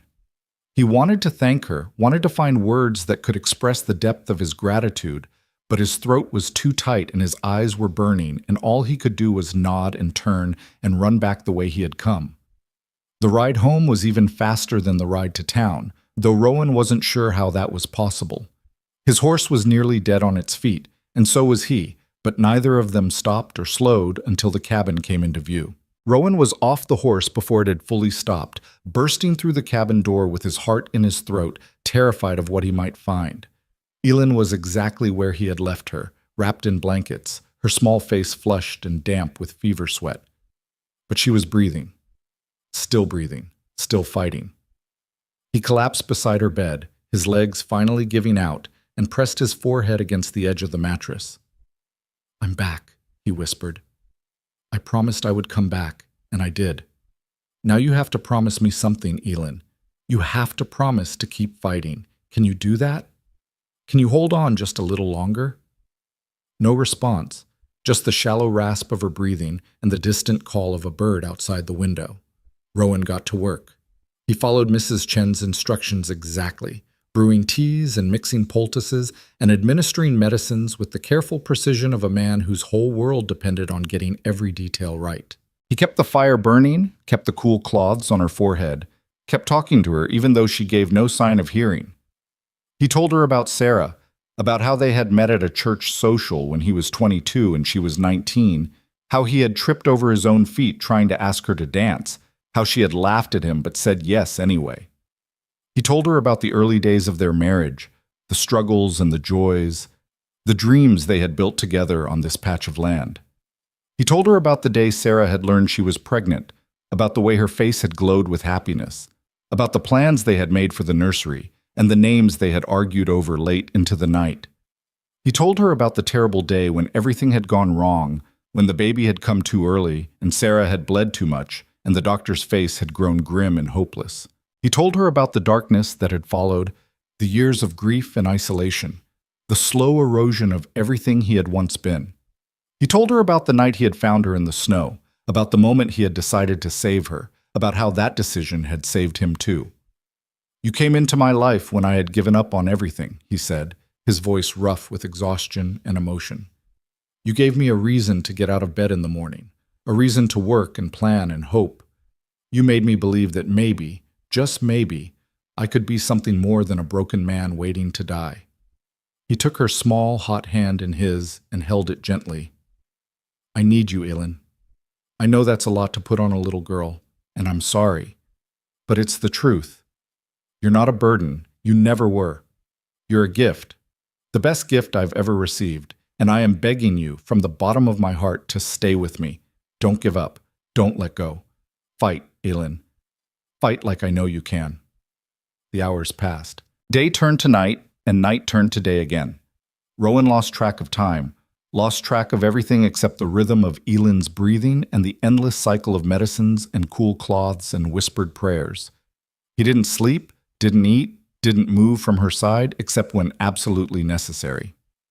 Somewhere in the middle of the second night, when his body was screaming for rest and his mind was fogged with exhaustion, Elin began to speak. Her words were fragmented, disconnected, pieces of memory rising to the surface of her fever dreams like debris from a shipwreck. She talked about her mother, her father, the farm where she had grown up. She talked about the walk through the forest, the cold, the terrible moment when she had realized she was alone. And then, in a voice that was barely more than a whisper, she said something that broke Rowan's heart. They left me because I wasn't good enough. I wasn't pretty enough, or smart enough, or quiet enough. I ate too much and cried too much and needed too much. I was too much, and so they left me. Rowan's hands clenched into fists at his sides. That's not true. They said so. They said I was a burden. They said something had to give, and I was the something. They were wrong. Rowan leaned closer, his voice fierce with conviction. They were wrong, Elin. What they did to you, it wasn't about you. It was about them, their weakness, their failure. You were just a child, an innocent child, and they made you pay for their own inadequacy. But if I had been better, no. He took her face in his hands gently, carefully, forcing her fever-glazed eyes to focus on his. No. There was nothing wrong with you, nothing. You were a child who deserved to be loved and protected, and they failed you. That failure is on them, not you. Do you understand? Her eyes were clearing now, the fever receding enough to let her see him, really see him. Rowan? I'm here. You came back. I told you I would. Tears spilled down her cheeks, cutting tracks through the fever flush. I thought maybe I was dreaming you. Maybe you were never real. Maybe I died in the snow and all of this was just what happens when you die. Rowan's heart shattered and reformed in the space of a single breath. I'm real, he said, his voice thick with emotion. This is real. And you didn't die in the snow, Elin. You survived. You fought, and you survived, and you found me, and we found each other, and I am never, ever going to leave you. Promise? I promise. Cross your heart. He made the gesture solemnly, drawing an X over his chest. Cross my heart. She was quiet for a moment, her eyes searching his face with an intensity that belied her 7 years. They're going to try to take me away, she said. The men who came. They want to put me somewhere else. Rowan had hoped she had forgotten about that, had hoped the fever had burned away the memory of the sheriff's visit. But Elin remembered. Of course she remembered. She remembered everything. They're going to try, he admitted, but I'm not going to let them. What if you can't stop them? Then I'll keep fighting until I can. What if they're stronger than you? Then I'll get stronger. What if... Her voice broke. What if they take me and I never see you again?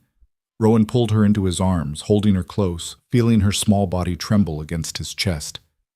Listen to me, he said, his voice low and fierce. I don't care what they try to do. I don't care what laws they cite, or what papers they wave, or what threats they make. You are my daughter, maybe not by blood, but by everything that matters, and I will move heaven and earth to keep you with me. He pulled back just enough to look her in the eyes. But I need you to do something for me, Elin.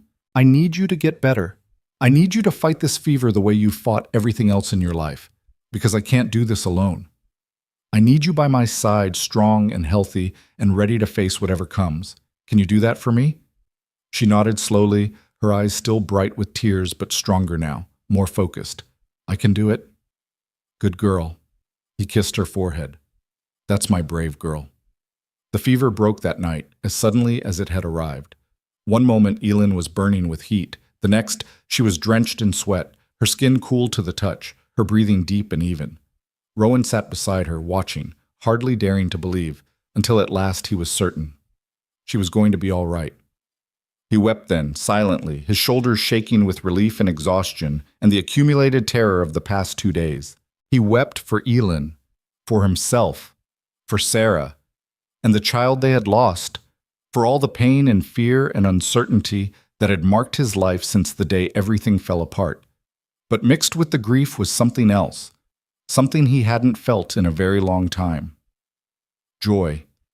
Pure, uncomplicated joy at the simple fact that this child, this fierce and brave and beautiful child, was still alive. Still with him. still fighting. When his tears finally subsided, Rowan wiped his face with the back of his hand and looked down at Elin. She was sleeping peacefully now, her color returning to normal, her lips curved in a faint smile. Whatever dreams she was having, they seemed to be good ones. He leaned down and whispered in her ear, "I love you, Elin. I should have said it sooner, but I was scared. Scared that if I loved you, I would lose you, the way I lost everyone else. But I'm not scared anymore. Or maybe I am, but it doesn't matter, because loving you is worth the risk. You're worth everything." She stirred in her sleep and her hand found his, her small fingers curling around his rough, calloused palm. "Love you too," she murmured, so softly he almost missed it. Rowan stayed awake the rest of the night, watching over her, his hand in hers, his heart fuller than it had been in years. The next few days were a slow return to normalcy, or as close to normal as their lives could be, given everything that hung over them. Elin recovered quickly once the fever broke, her young body resilient in ways that never ceased to amaze Rowan. Within 2 days, she was sitting up and eating. Within 3, she was walking around the cabin, weak but determined. Within a week, she was outside in the garden, tending to the vegetables and checking on the progress of her apple tree. The tree had grown remarkably since they had planted it. What had started as 3 small leaves had become a dozen, and the stem had thickened and straightened, reaching toward the sun with an eagerness that seemed almost human. Elin spent hours sitting beside it, talking to it, telling it stories about the world she hoped to see someday. Rowan watched her from the cabin doorway, his heart swelling with an emotion he could only call pride. "She's a fighter," said a voice behind him. He turned to find Mrs. Chen standing in the yard, her ancient face creased in what might have been a smile. He hadn't heard her approach, hadn't even known she was coming, but somehow her presence didn't surprise him. "Mrs. Chen, I wasn't expecting you. I came to check on my patient." She walked past him into the cabin, her sharp eyes taking in everything, the neatly made bed, the fire crackling in the hearth, the lingering smell of the medicines she had provided. "And to collect my fee now that she is well." Rowan reached for his coin purse. "How much do I owe you?" Mrs. Chen held up a hand. "I do not want your money." "Then what?" "I want you to come to town." She turned to face him, her expression serious. "Tomorrow. There is a hearing scheduled at the courthouse. The Territorial Welfare Office has called it to determine the fate of your daughter." Rowan's blood ran cold. "Tomorrow? But we were supposed to have a week." "The timeline has changed. Someone pushed for an earlier date." Mrs. Chen's eyes narrowed. "Someone who does not want you to have time to prepare." "Finch." The name came out like a curse. "That bureaucrat from Cheyenne." "Perhaps. The reason does not matter. What matters is that you are there, ready to fight for your child." Rowan looked out the window at Elin, still sitting beside her apple tree, her blonde hair catching the afternoon sun. "I'll be there," he said. "We'll both be there." Mrs. Chen nodded, satisfied. "Good. And Rowan?" "Yes?" Do not underestimate the power of truth. These officials, they deal in papers and regulations and precedents. But underneath all that, they are human beings with hearts that can be moved. When you speak tomorrow, speak from your heart. Tell them your truth. It may not be enough, but it is the only weapon you have. She left as quietly as she had come, disappearing into the trees with a speed that seemed impossible for someone her age. Rowan stood in the doorway for a long time after she was gone, thinking about her words, thinking about tomorrow, thinking about the battle that lay ahead. He had fought for Elin before, fought the cold, fought the sickness, fought his own despair. But this was different. This was a battle he wasn't sure he knew how to win. That night, after Elin was asleep, Rowan sat at the table and tried to write down what he wanted to say at the hearing. He had never been good with words, had always been more comfortable with actions, with the silent language of hard work and quiet devotion. But he knew that words would be his only weapon tomorrow. The paper remained blank. Every time he tried to write something, it came out wrong, too formal, too desperate, too much like begging. He crumpled sheet after sheet and threw them into the fire, watching them curl and blacken and turn to ash. Finally, just before dawn, he gave up on writing and simply sat, staring at the wall, trying to find the words that would save his daughter's life. They wouldn't come. At some point, He must have fallen asleep, because the next thing he knew, there was a small hand on his shoulder and a small voice in his ear.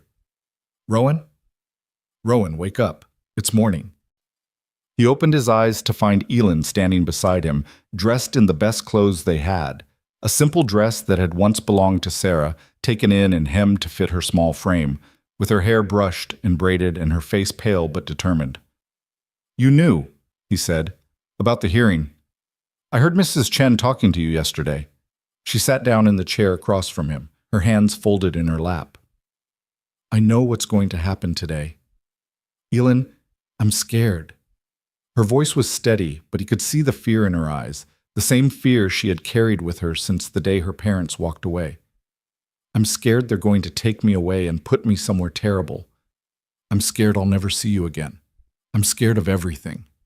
Rowan reached across the table and took her hands in his. "I'm scared too," he admitted. "I don't know what's going to happen today. I don't know if anything I say will make a difference. But I know one thing for certain. I love you, and I will fight for you until my last breath."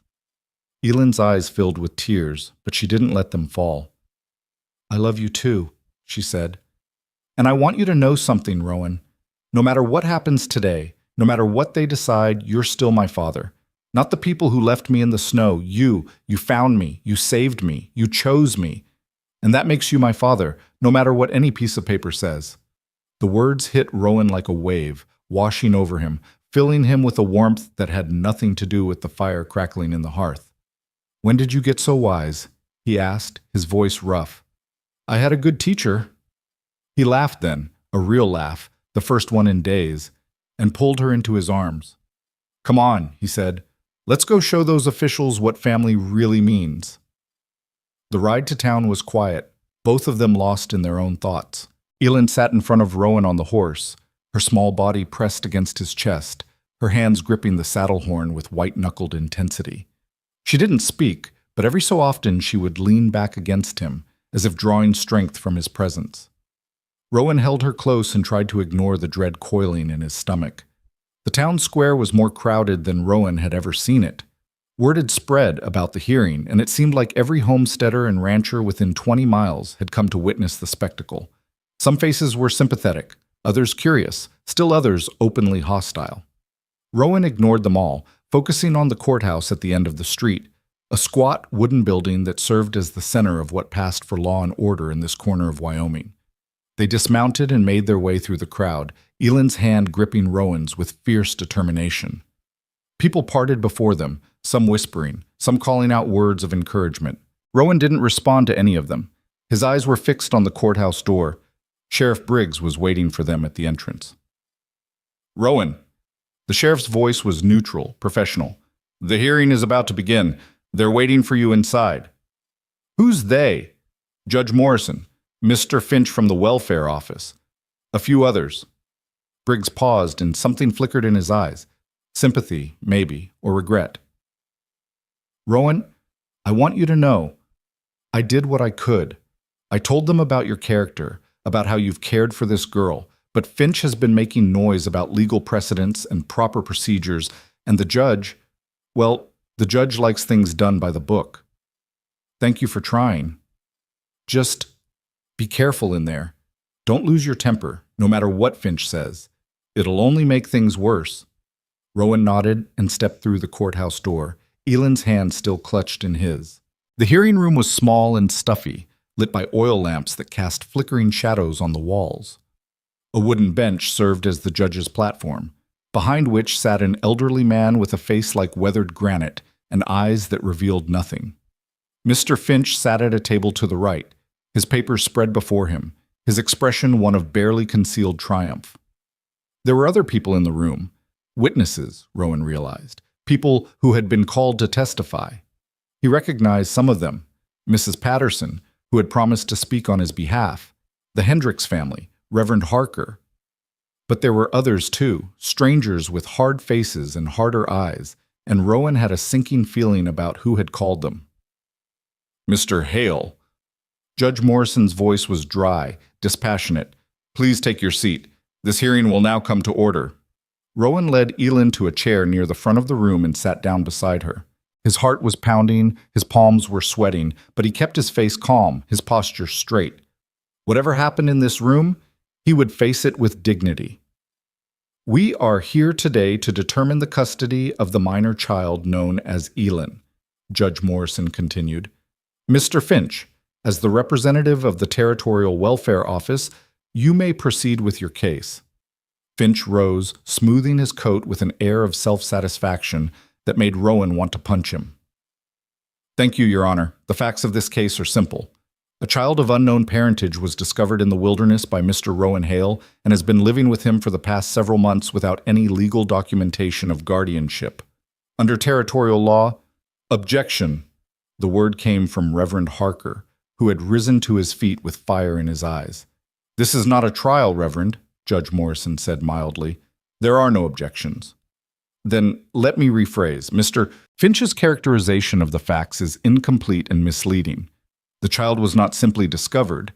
She was rescued from certain death by Mr. Hale, who has since provided her with a loving home, adequate care, and the kind of stability she never received from her birth parents. Birth parents who, I might add, are not present to offer their side of the story, Finch interjected.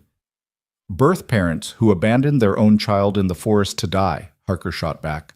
Birth parents who are, by any reasonable measure, unfit to have any say in her future. The room erupted in murmurs. Judge Morrison banged his gavel, calling for order. Enough, both of you sit down. He fixed his granite gaze on Finch. Mr. Finch, continue, but stick to the facts. Finch cleared his throat, clearly annoyed by the interruption. As I was saying, under territorial law, a child without legal guardianship must be placed in the care of the proper authorities until her situation can be resolved. Mr. Hale has no legal claim to this child, no documentation of adoption or guardianship, no, I have love. The words were spoken quietly, but they cut through Finch's monologue like a knife. Rowan had risen to his feet, his hands clenched at his sides, his eyes locked on the judge. I have love, he repeated. I don't have papers or documentation or whatever else Mr. Finch thinks I need, but I have something that no piece of paper can give. I love that child. I would die for her. I would kill for her. I have fought for her every single day since I found her half frozen in the snow, and I will continue fighting for her until my last breath. The room had gone silent. Even Finch seemed momentarily at a loss for words. Judge Morrison leaned forward, his expression unreadable. Mr. Hale, this court operates on laws and precedents, not emotions. Then your laws are wrong. Rowan's voice was steady, but there was fire beneath it. Your laws would take a child who has finally found safety and security and throw her into an orphanage where she'll be just another number, just another burden to be dealt with. Your laws would punish a child for the crime of being abandoned by the people who were supposed to protect her. Mr. Hale, I'm not finished. He took a step forward, his voice rising. You want to know about legal claims? Here's my claim. I saved her life.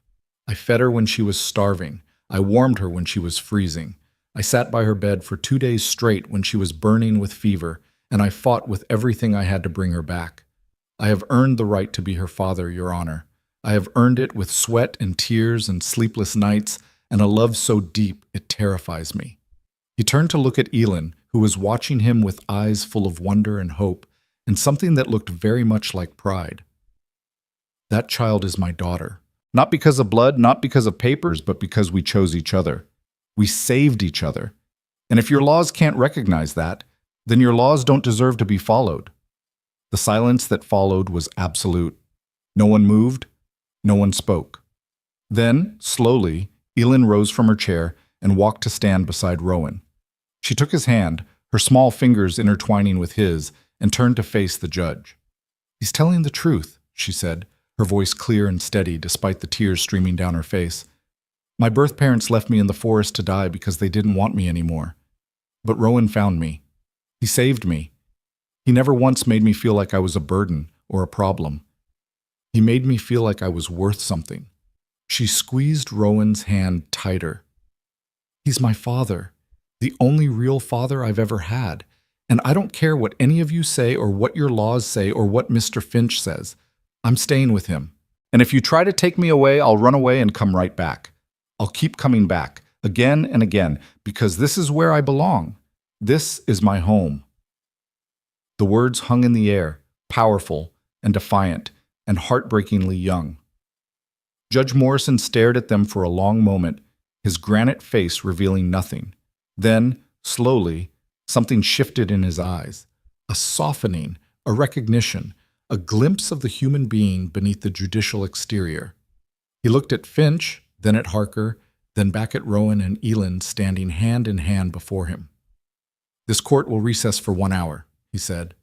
"When we reconvene, I will deliver my decision." He banged his gavel and swept out of the room, leaving behind a stunned silence that slowly erupted into a chaos of whispers and speculation. Rowan didn't hear any of it. He was too busy holding Elin, feeling her small body tremble against his, wondering if their words had been enough, wondering if anything would ever be enough. The hour passed like a lifetime. Rowan and Elin sat together in a corner of the courthouse, surrounded by supporters who offered words of encouragement and promises of help. Mrs. Patterson brought them food that neither of them could eat. Reverend Harker led a quiet prayer. Even Sheriff Briggs stopped by to say that, whatever happened, he thought Rowan had spoken well. None of it helped. None of it could ease the terrible uncertainty of waiting. Finally, the door to the judge's chambers opened, and Judge Morrison emerged. His face was as unreadable as ever, but there was something different about him. A weight, perhaps, or a weariness, as if the decision he was about to render had cost him something. "All rise," called the bailiff. The room rose. Rowan gripped Elin's hand so tightly he feared he might break it. Judge Morrison took his seat and looked out over the assembled crowd. His gaze lingered on Rowan and Elin for a long moment before he spoke. "I have spent the past hour reviewing the law, the precedents, and the arguments presented by both sides. I have also spent that time thinking about what justice truly means. Not just the letter of the law, but its spirit." He paused, and the room seemed to hold its breath. "The law says that a child without legal guardianship must be placed in the care of the proper authorities. The law says that blood relationships take precedence over all others. The law says many things that are designed to protect children from harm and exploitation." Finch was smiling. Rowan felt his heart begin to sink. "But the law also recognizes," Morrison continued, "that there are circumstances where strict adherence to the letter defeats the very purpose of the law itself. This is one of those circumstances." The smile on Finch's face faltered. "I have seen many cases in my years on this bench. I have seen children taken from loving homes and placed in institutions where they withered and died. I have seen children return to parents who beat them, starved them, abused them in ways I cannot speak of in this courtroom. I have seen the damage that can be done when the law is applied without wisdom, without compassion, without consideration for the human beings whose lives hang in the balance." He turned his gaze directly on Rowan and Elin. "What I have also seen today is something rare, something precious. I have seen a man who was lost find his way back through his love for a child. I have seen a child who was abandoned find a home with someone who values her beyond measure. I have seen family, not as defined by blood or paperwork, but as defined by choice, by sacrifice, by love." Morrison took a deep breath. "It is therefore my judgment that the petition of the Territorial Welfare Office is denied. Rowan Hale is hereby granted full legal custody of the minor child Elin with all the rights and responsibilities that entails. This matter is closed." For a moment, Rowan didn't understand. The words seemed to float past him without meaning, without weight. Then Elin threw her arms around him, laughing and crying at the same time, and the reality of what had happened came crashing over him like a wave. They had won. They had won. The celebration that followed the judge's ruling lasted well into the evening, spilling out of the courthouse and into the streets of town like water bursting through a dam. People Rowan barely knew came up to shake his hand, to clap him on the shoulder, to tell him they had been rooting for him all along. Mrs. Patterson wept openly, pressing kisses to Elin's cheeks and calling her a brave little angel. Reverend Harker offered prayers of thanksgiving that, for once, didn't feel hollow or perfunctory. Even Sheriff Briggs cracked what might have been a smile, though it disappeared so quickly Rowan couldn't be sure he hadn't imagined it. Through it all, Rowan kept one hand firmly clasped around Elin's, afraid that if he let go, even for a moment, this fragile dream might shatter and he would wake to find himself back in the nightmare. But the dream held. The papers were signed, the seals were stamped, and by the time the sun began its descent toward the mountains, Rowan Hale was, in the eyes of the law and everyone who mattered, Elend's father. They rode home in the golden light of late afternoon, neither of them speaking, both of them still processing what had happened. The cabin came into view as the first stars were appearing in the sky, and Rowan felt something loosen in his chest, a tension he hadn't even realized he was carrying, a fear that had been his constant companion since the moment he first saw the sheriff riding toward his home. It was over. They were safe. Or so he thought. The first sign that something was wrong came 3 weeks later, on a morning that had started like any other. Rowan was splitting wood behind the cabin, the rhythmic thunk of the axe providing a steady counterpoint to the birdsong that filled the air. Summer had arrived in earnest, and with it had come a warmth that seemed to seep into everything, the earth, the trees, the very air itself. The garden was thriving, producing more vegetables than he and Elend could possibly eat. The apple tree had grown another foot and sprouted dozens of new leaves. Life, it seemed, was finally settling into something like normalcy. He was so absorbed in his work that he didn't hear the approaching footsteps until a voice spoke from behind him. "Rowan Hale?" He spun around, the axe still in his hands, and found himself facing a stranger, a man he had never seen before, dressed in the rough clothes of a frontier traveler but carrying himself with an authority that seemed out of place in this wilderness. "Who's asking?" "Name's Marcus Webb." The man held up his hands, showing they were empty. "I'm not looking for trouble, just information." "What kind of information?" "I'm looking for a child. A little girl, about 7 years old, blonde hair, blue eyes. I have reason to believe she might be living somewhere in this area." Rowan's grip tightened on the axe handle. "Why are you looking for her?" "That's a private matter." Webb's eyes were sharp, calculating. "But I can tell you this much. I've been hired by her family to find her and bring her home." The words hit Rowan like a physical blow. Family. After everything that had happened, after all they had been through, Elend's birth family was looking for her? "Her family abandoned her," Rowan said, his voice flat. "Left her in the forest to die. That's not family, that's murder." Something flickered in Webb's eyes, surprise, maybe, or calculation. "I don't know anything about that. I was just told to find her." "Who hired you?" "I'm not at liberty to say." "Then we have nothing to talk about." Rowan took a step forward, the axe still in his hands. "I don't know any child matching that description, and I don't appreciate strangers coming onto my property asking questions. I think you should leave." Webb studied him for a long moment, his expression unreadable. Then he shrugged. "Fair enough. But Mr. Hale, if you do happen to come across this child, you should know. The people looking for her have resources, influence. They're not the kind of people who give up easily." He turned and walked away, disappearing into the trees with an ease that spoke of long experience in wild places. Rowan watched him go, his heart pounding, his mind racing with questions and fears. Who had sent this man? Elend's birth parents? That seemed unlikely. They had wanted to be rid of her, had walked away and left her to die. Why would they suddenly want her back? Unless they didn't. Unless someone else was looking for her, someone with money and power and reasons Rowan couldn't begin to guess. He waited until Webb was long gone before setting down the axe and walking back to the cabin. Elend was inside, working on the sampler she had been embroidering for weeks, a simple design of flowers and vines that she was determined to get perfect. She looked up as he entered, her face bright with the innocent joy that had become her default expression since the court ruling. "Did you finish the wood?" "I thought I heard someone talking." Rowan hesitated. Every instinct told him to protect her from this, to shield her from the fear and uncertainty that Webb's visit had stirred up. But he had promised himself, after everything they had been through, that he would never lie to her about anything important. "There was a man here," he said carefully. "A stranger. He was looking for a little girl." Elend's face went pale. The sampler slipped from her fingers, falling forgotten to the floor. "Looking for me?" "He didn't say it was you specifically, but..." Rowan crossed the room and knelt beside her chair, taking her hands in his. Elin, I need you to tell me something. Before your parents left you in the forest, did anything else happen? Anything unusual?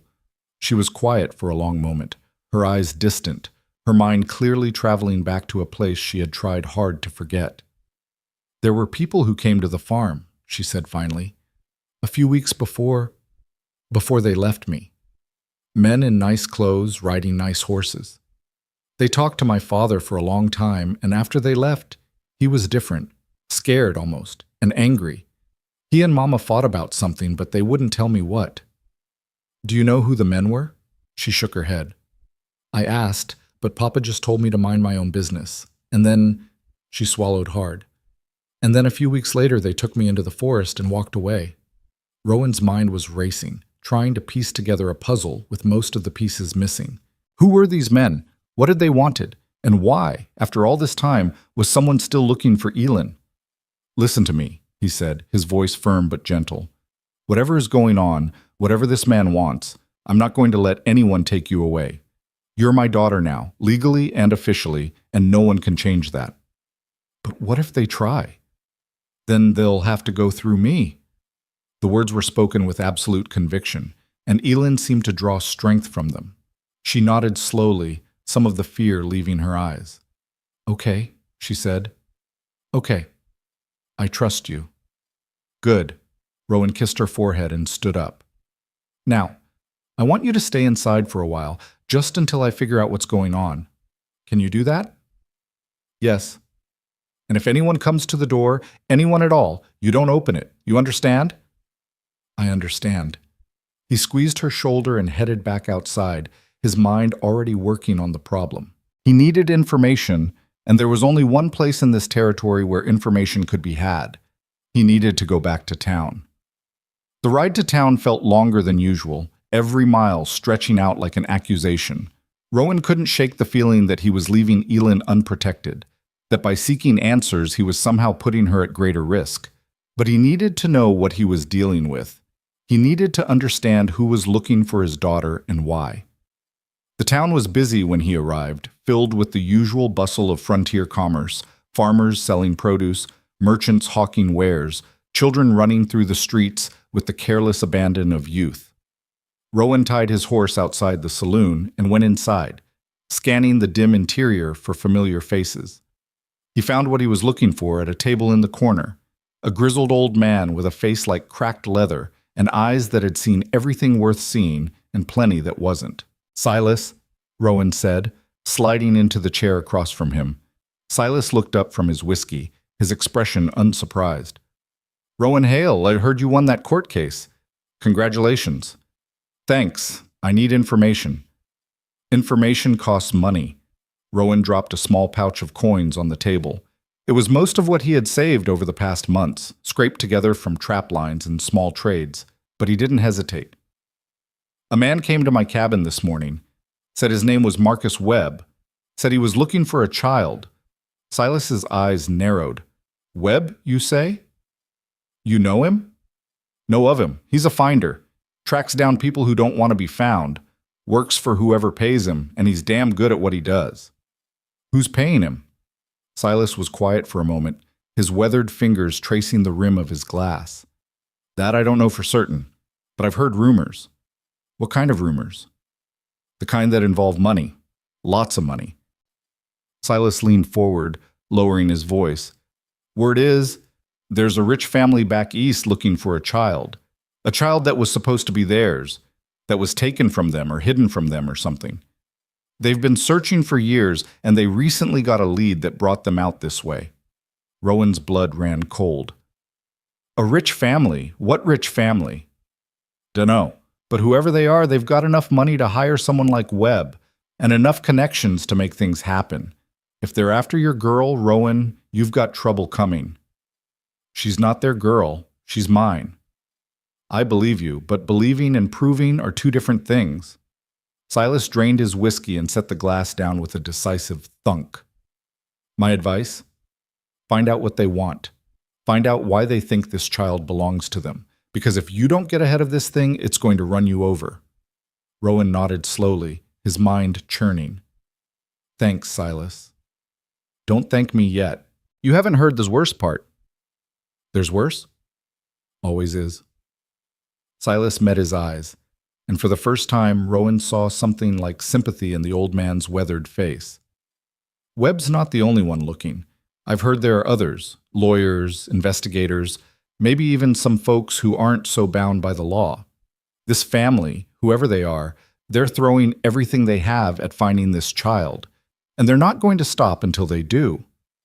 The ride home was faster than the ride to town, urgency lending speed to Rowan's horse.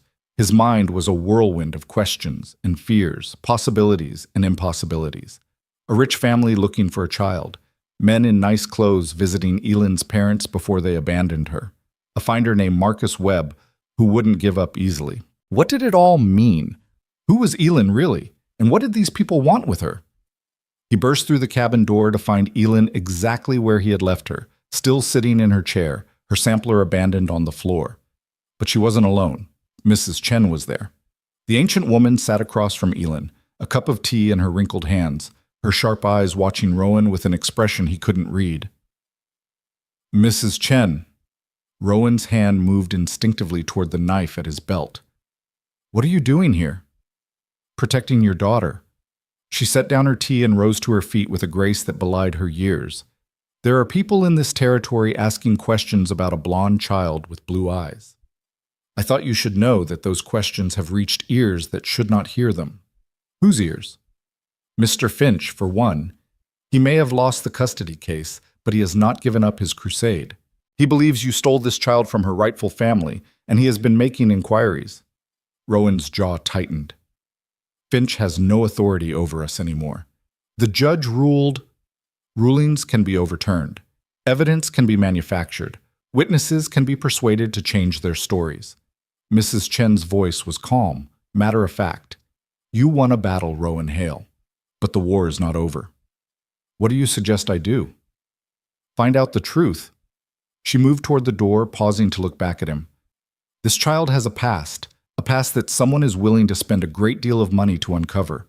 Until you know what that past is, you cannot protect her from it. She left without another word, disappearing into the trees with the same unsettling speed she had shown before. Rowan stood in the doorway, watching her go, feeling the weight of her words settling onto his shoulders. The truth. He needed to find the truth. But where did one even begin to look for something like that? The answer came from the most unexpected source. 3 days after Mrs. Chen's visit, a letter arrived at the cabin, delivered by a writer who refused to identify himself, who simply handed Rowan the envelope and rode away without a word. The letter was addressed to Mr. Rowan Hale, guardian of the child known as Elyn. The handwriting was elegant, formal, the kind of penmanship that spoke of expensive education and old money. Rowan opened it with trembling hands and read, Dear Mr. Hale, I am writing to you regarding a matter of the utmost importance and delicacy. It has come to my attention that a child matching the description of my granddaughter is currently residing in your care. I do not seek to cause distress or hardship to you or to the child. I seek only the truth. My son and his wife were involved in a terrible scandal some years ago, a scandal that resulted in their disgrace and exile from polite society. Before they left, they took with them my granddaughter, a child I loved more than life itself. I have been searching for her ever since. I am not a cruel woman, Mr. Hale. I have no desire to tear apart a family or cause suffering to an innocent child. But I must know, is the girl living with you my granddaughter? And if she is, what happened to her parents? Why did they abandon her in the wilderness? I will be traveling to Wyoming territory within the month to seek answers to these questions. I hope that we can meet as civilized people and discuss this matter rationally. I am prepared to offer a substantial sum of money for information, and I am willing to negotiate arrangements that would be beneficial to all parties involved. Please consider my request carefully. I await your response. Sincerely, Margaret Ashford, Boston, Massachusetts. Rowan read the letter 3 times, his mind struggling to process its implications. A grandmother. Elyn had a grandmother, a wealthy grandmother who had been searching for her for years. A grandmother who believed Elyn had been taken from her, stolen by her own son and daughter-in-law. But why? What scandal had driven Elend's parents to flee? What had they done that was so terrible they had abandoned their own child rather than face it?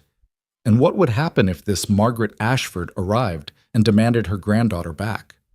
Rowan looked across the cabin at Elend, who was playing with a small wooden horse he had carved for her. She was humming to herself, a song she had learned from Mrs. Patterson, and her face was peaceful and content in a way that it never had been during those first weeks after he found her. She was happy. She was safe. She was finally, after everything she had been through, beginning to heal. And now this. He folded the letter and tucked it into his pocket. He would have to tell Elend, eventually. She had a right to know about her grandmother, about the family she had never known existed. But not yet. Not until he had figured out what to do.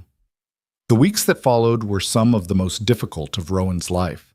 He began making inquiries of his own, using the network of contacts he had built during his days as a more sociable member of the community. He wrote letters to people who might know something about the Ashford family, about scandals in Boston high society, about children who had gone missing years ago. The responses that came back painted a picture that was both clearer and more confusing than he had expected.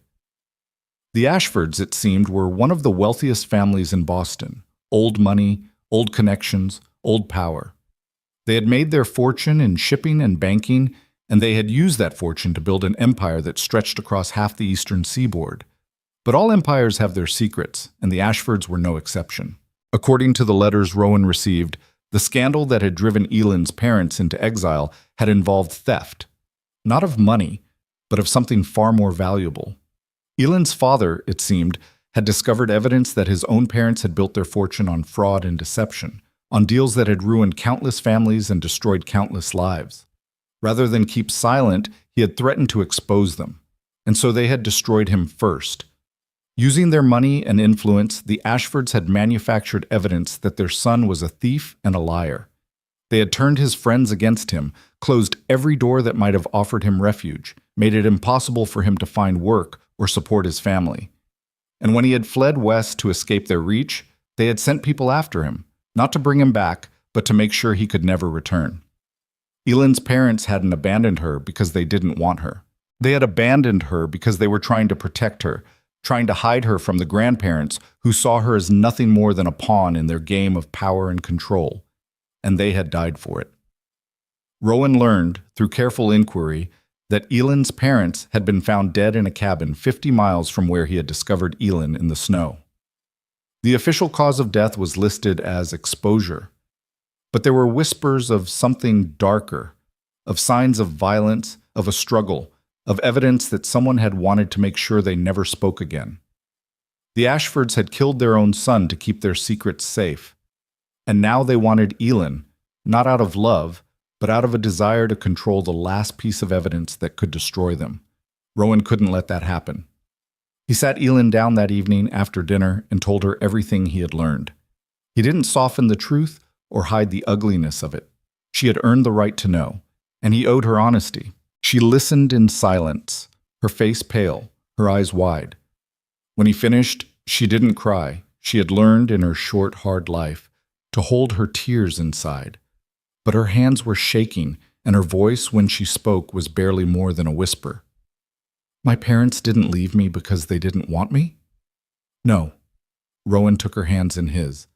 They left you because they loved you, because they wanted to protect you from people who would use you and hurt you and never care about who you really are. But they died. Yes, they died trying to keep you safe. She was quiet for a long moment, processing this new information, trying to fit it into the narrative she had built around her own abandonment. And now my grandmother wants me back? She says she does, but I don't think she wants you for the right reasons. What do you mean? Rowan hesitated, trying to find words that would explain the cruelty of adults without destroying whatever innocence Elend had left. Your grandmother is a powerful woman, he said finally, and powerful people sometimes do terrible things to protect their power. I think she wants you because you know things she doesn't want other people to know, or because she's afraid you might learn things someday that could hurt her. So she doesn't really love me. I don't know if she does or not, but I know this. She's not coming here because she cares about what's best for you. She's coming here because she cares about what's best for herself. Ellen's jaw set in that stubborn line that Rowan had come to know so well. I'm not going with her. No, you're not. She can't make me. She's going to try, but I won't let her succeed. Elin looked at him then, really looked at him, and in her summer sky eyes he saw something he hadn't seen before. Not just trust, not just love, but a fierce, unwavering faith that he would keep his word no matter what. You promise? Promise. Cross your heart. He made the gesture solemnly. Cross my heart. She nodded, satisfied, and reached out to take his hand. Then we'll fight her together. Margaret Ashford arrived in Wyoming Territory on a morning in late August, with a retinue of servants, lawyers, and hired men that seemed more suited to a military campaign than a family visit. Word of her arrival spread through the territory like wildfire. A wealthy woman from Boston, come to claim a child that a local man had been raising as his own. The gossips had a field day, spinning wild theories about kidnapping and hidden fortunes and star-crossed lovers. The truth, as always, was both simpler and more complicated than anything they imagined. Rowan heard about her arrival from Sheriff Briggs, who rode out to the cabin personally to deliver the news. She's staying at the hotel in town, the sheriff said, his face grim. Got a whole floor to herself, from what I hear, and she's already been to see Judge Morrison. What does she want from the judge? Same thing she wants from everyone, the child. She's claiming you abducted her granddaughter, that you've been holding her against her will. She's got lawyers drawing up papers as we speak. Rowan felt his blood run cold. The judge already ruled on this. He gave me legal custody. I know, but Mrs. Ashford is persuasive, and she's got resources that you don't. Briggs paused, his eyes meeting Rowan's with something like regret. I'm not saying she's going to win. I'm just saying you need to be prepared for a fight. I'm always prepared for a fight. The sheriff nodded slowly. I believe you are. And for what it's worth, I hope you win. That girl deserves better than to be a pawn in some rich woman's game. He rode away, leaving Rowan standing in the yard with his hands clenched into fists and his heart pounding with a mixture of fear and fury. So this was it, the confrontation he had been dreading, the battle he had been preparing for. Margaret Ashford had come to take Elin away, and she had brought the full weight of her wealth and power to bear. But Rowan had something she didn't, something that no amount of money could buy. He had the truth, and he had the love of a child who had chosen him, just as he had chosen her. He went inside to find Elin already dressed in her best clothes, her hair brushed and braided, her face pale but determined. I heard, she said before he could speak. She's here. Yes. Are we going to town? Rowan studied her, this small, fierce, unbreakable child who had survived abandonment and near death and sickness and uncertainty, who had stood before a judge and declared that she would never leave the man who had saved her. Are you sure you're ready for this? No. Her voice was steady, but her hands were trembling. But I'm going anyway, because this is my life, and I'm not going to let some stranger decide it for me. Pride swelled in Rowan's chest, pride and love and a fierce protective instinct that felt almost physical. That's my girl, he said. Let's go show them what we're made of. The ride to town felt different this time, not desperate like before, but deliberate, purposeful. They were riding into battle, both of them knew it, and they were as ready as they would ever be. The town square was packed when they arrived. Word had spread about the confrontation, and it seemed like half the territory had come to witness it. Rowan recognized faces in the crowd, supporters and skeptics, friends and strangers, people who had testified on his behalf, and people who had questioned his fitness as a father. And there, in the center of it all, stood Margaret Ashford. She was exactly what Rowan had expected. Elegant and imperious, with silver hair swept up in an elaborate style and eyes that gleamed with cold intelligence. She was surrounded by lawyers and servants, a queen holding court in a foreign land, and when she saw Rowan and Elin approaching, her lips curved in a smile that didn't reach her eyes. Mr. Hale, she said, her voice carrying across the square, how good of you to come, and this must be… Her gaze shifted to Elin, and something flickered in her eyes. Hunger, maybe, or calculation. This must be my granddaughter. Elin's hand tightened in Rowan's grip, but her voice was steady when she spoke. I'm not your granddaughter. I'm Elin Hale. and you can't have me." A murmur ran through the crowd. Margaret Ashford's smile faltered, but only for a moment. "My dear child, I understand this must be confusing for you. You've been through so much, and this man has filled your head with lies. But I'm your family, your real family. I've come to take you home." "This is my home." Ellen's voice rose, clear and strong. "And Rowan is my real family. He found me. He saved me. He never left me alone in the forest to die like my parents did." Margaret's face went pale. "Your parents loved you. They were trying to protect you." "From who? From you?" Ellen took a step forward, and there was a fire in her eyes that made her seem much older than her 7 years. "I know what you did to them. I know you destroyed their lives because they wouldn't keep your secrets. And I know you're only here because you're afraid of what I might know." The crowd was silent now, hanging on every word. Margaret Ashford's composure cracked, just for a moment, revealing something ugly beneath the elegant surface. "You don't know what you're talking about," she hissed. "You're just a child. You couldn't possibly understand." "I understand enough." Ellen's voice was steady. "I understand that you killed my parents. I understand that you've been lying to everyone for years. And I understand that I will never, ever go with you. Not today. Not ever." Margaret turned to the lawyers flanking her. "This is ridiculous. The child has been manipulated, brainwashed by this common laborer. I demand that she be placed in my custody immediately." But before the lawyers could respond, another voice cut through the tension. "Actually, Mrs. Ashford, I think you'll find that's not going to happen." Everyone turned. Standing at the edge of the crowd was a man Rowan had never seen before, a tall man with sharp features and sharper eyes, dressed in the understated clothes of someone who had money but didn't need to flaunt it. "Who are you?" Margaret demanded. "My name is Thomas Mercer. I'm an investigator, hired by parties who have a vested interest in seeing justice done." He stepped forward, pulling a sheaf of papers from his coat. "I've been looking into your family's affairs for quite some time, Mrs. Ashford. And I have to say the things I've found are illuminating." Margaret's face went white. "I don't know what you're talking about." "Don't you?" Mercer smiled, but there was no warmth in it. "Fraud, embezzlement, bribery of public officials, and that's just the beginning." He held up the papers. "I have sworn statements from half a dozen former employees of your company documenting systematic theft from investors and clients. I have bank records showing payments to judges and politicians. And I have testimony from witnesses who saw what really happened to your son and his wife." The crowd erupted in whispers.